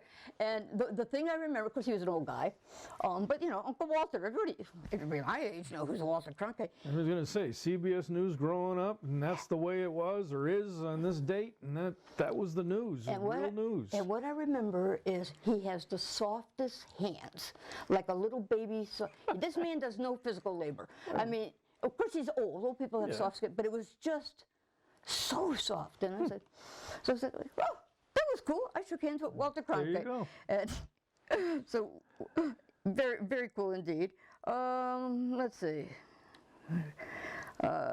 Again, I think I told you earlier about being a crew member of Marcy McDonald's Swim Across the English Channel. Yep. Which again, how do you get to do this stuff, you know? But you didn't go for her swim to Belgium or wherever it was that she just broke Belgium, the record? 38 hours. Broke the record, nothing. Nobody's ever done that before. Yes, set the record. Set the bar. Yeah. 38 hours. 38 hours swim. Can't do anything for 38 hours. Even things you like to do. No. But anyways, and like I say, I also have things here where, you know, we've met, you know, incredible people with, you know, incredible stories, and, you know, I've learned things like, you know, public speaking, and, you know, just a plethora of experiences and things that you've learned by doing all this. And, you know, basically it's my town, and you know, you like to make it the best little town that it can be, and if you just play a small part. And in fact, one of the things I tell people about volunteering, I haven't got time for that, you know. It's like, one thing I've learned, probably the most important thing, is you don't have to do the whole thing. Yep. If you can just do one little thing, whether it be bake cookies for the bake sale, you know, we got people who are going to put the bake sale on, do all that stuff, you know. Yep. But we need people to just bake, just direct traffic or park, or one day. Yep. You don't have to be in the committee that meets every month, or, you know, any of that stuff. Just break it down into little pieces. That's all you have to do, you know. And people can do that. And like I say, it's amazing. Like I say, the good feeling you get for making somebody's day better. Sure. I mean, that's just Again, if everybody put in a little bit, it would be amazing what can get done. absolutely. And there's so many things in our little town that our town is run on volunteers. Sure. You know, I mean, all the boards and commissions, the only ones that get paid are stipend is the Board of Selectmen. Small stipends, yeah. Yeah, small stipends. But all the, you know, and I don't do any of this stuff. The planning and zoning, finance, those are wetlands commissions. Those are all big-time jobs. They put in a lot of hours. It's hard work. There's some legal responsibilities to all that. Sure. It's like, I'm so glad other people do that. But we have the library, the Friends of the Library is a volunteer group. The fire department is an all-volunteer fire department, Sure. which I just really had them all here one day. Yep. Yeah, you know, it's like, okay, my CO detector needed to be changed. But yeah, I saw the address, said, okay, what's Diane done now? yeah, so it's like, oh my goodness. But you know, again, we have people that are trying to clean up the stones at the old cemetery, you know? Sure. Most of the work at the Monument Park was all volunteers. Very little, you know, tax dollars were spent in that. And so it's like, it's wonderful. And It takes somebody with a passion to lead it, as you said, yep, and then worker Divide bees. it up, Then yeah. worker bees. I'm a firm believer if this organization is going to fail because I have to leave, it deserves to fail. It better not be dependent on just me, because there's something wrong, you know. But I look at some of the things that There are a number of them that fall into that category, and quite Absolutely. frankly, what you're doing right now for the Historical Society is one of them. Oh, okay. But anyhow, But, moving on. Things like the CART program. I mean, I started that and, you know, ran it for a while and then turned it over. It's still going. Lived And on. that's the way it should be, you know? Yep. And it should be by the town. It shouldn't be some crazy old lady on the lake who has no connection. But I also want to give a shout out to, if you notice, because I notice every time I put together, when I was putting this together, and I'm well aware of it, there's nothing on this list that speaks of medical. I am not a pinky, I'm not a nurse, I'm not an EMT, I don't do any of that medical stuff. I am a coward, I come from a long line of cowards, and I'm so happy that there's other people that take on, you know, all the social work. Oh my gosh, you know, social workers, to each and every one of you, nurses, doctors, all those people that take care of people, those are your real heroes. You know, I'm doing fun stuff, and let there be no doubt, I recognize that hot air ballooning and fishing, and you know, it's fun stuff. But life is made up of fun stuff as well as the others. So it takes a blend. It does. It needs to be a nice blend of things. And I'm so glad that, you know, there's people that drive the dial-a-ride van, and I mean all those things that there's something, no matter what your interest is. Well, that's kind of what amazes me. No matter how many pages of this stuff and things you put together, there's so many things you're not involved in. People don't, I mean, they think you're involved in everything, I'm sure. Yes. But as you're alluding to, there are so many other things. So what you can find something to float your boat, no matter who you are, no matter what your interest is. There's something out there you can help and you can contribute to. That needs you. There's somebody that needs you. I just recently was serving on a committee, and we had nine-person committee. That's a big committee, and I was chairing it, co-chairing it, and it was we had a young person on there, college kid, and you could see you were losing her. You know, we were doing all Zoom meetings, and you know, she was just and like, oh my God, gotta find something for her to do, right? I don't know what she do. So I came up with, would you like to be our recording secretary? Okay, not the secretary, just record the minutes. Yep. Now that's a great skill to do meeting minutes. It's a pain in the butt, because really when you're taking the minutes, it's two things. One, you're very much engaged in what's going on, but you can't participate. You've got to be paying attention. You got to pretty much keep your mouth shut. Yeah, but you can't participate because you're going to lose what you're supposed to be writing down, or you know. So it's very hard. So I thought it just.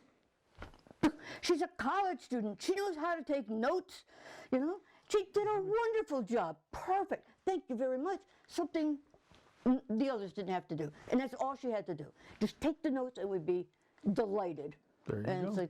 So you just have to find the right person for the right job. And again, like you say, there's so many opportunities here that if you... All right, working toward wrapping this up. You've got a couple of quotes written down here. You got anything that you want to actually... No, I think I probably said them.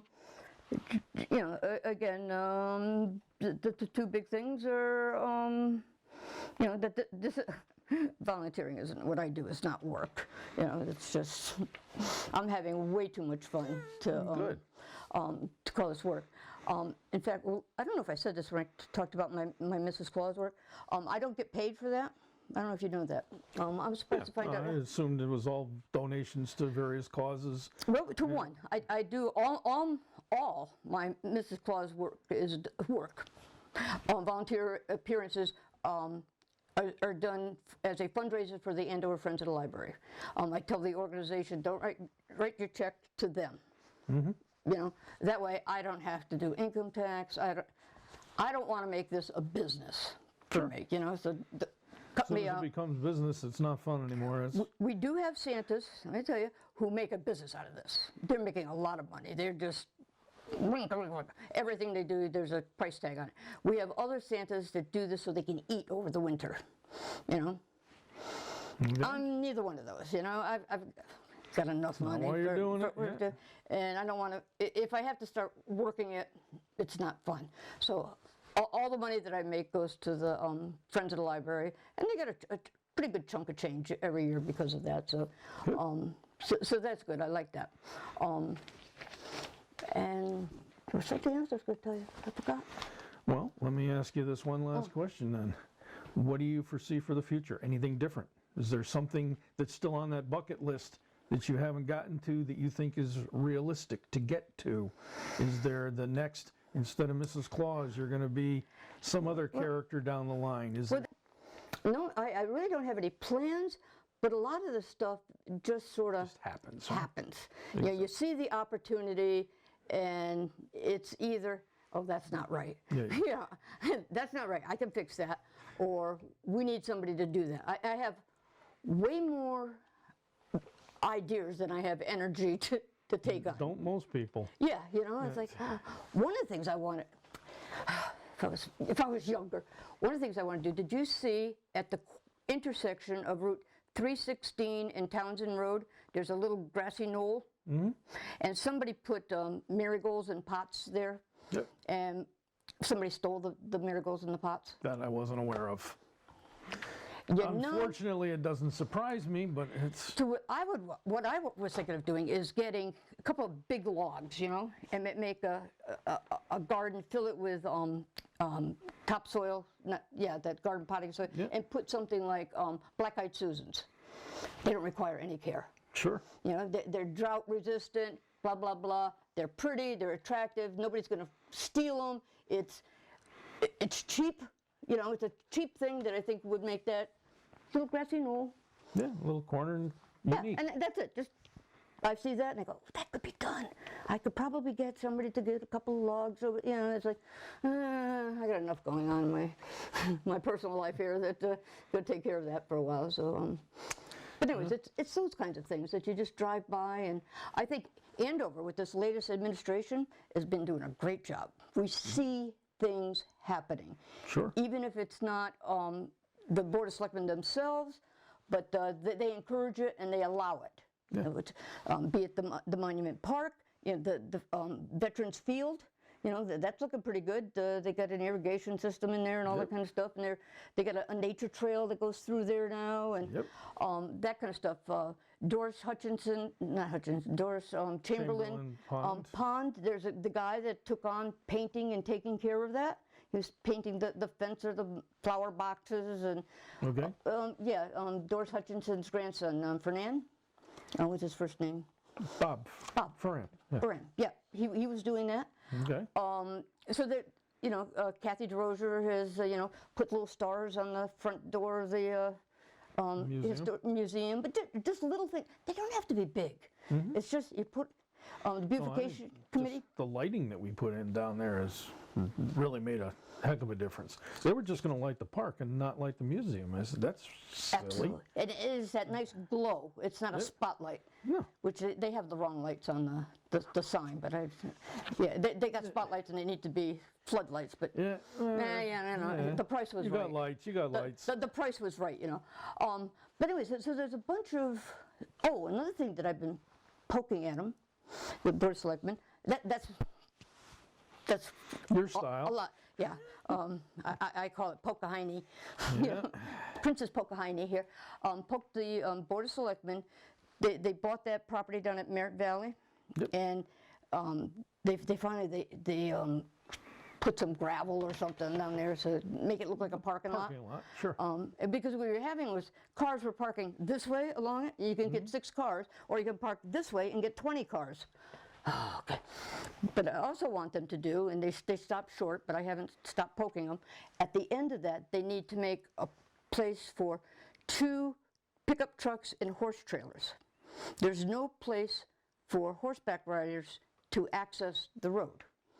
You know, or they park this way and take up 20 parking spaces. Yeah. But I think there's enough room down there they can make it, because they always come in pairs, you know, for 2 trucks and a trailer. Now, I know a lot of people they just assume they not have the horses on there, but it is a legitimate use of the road.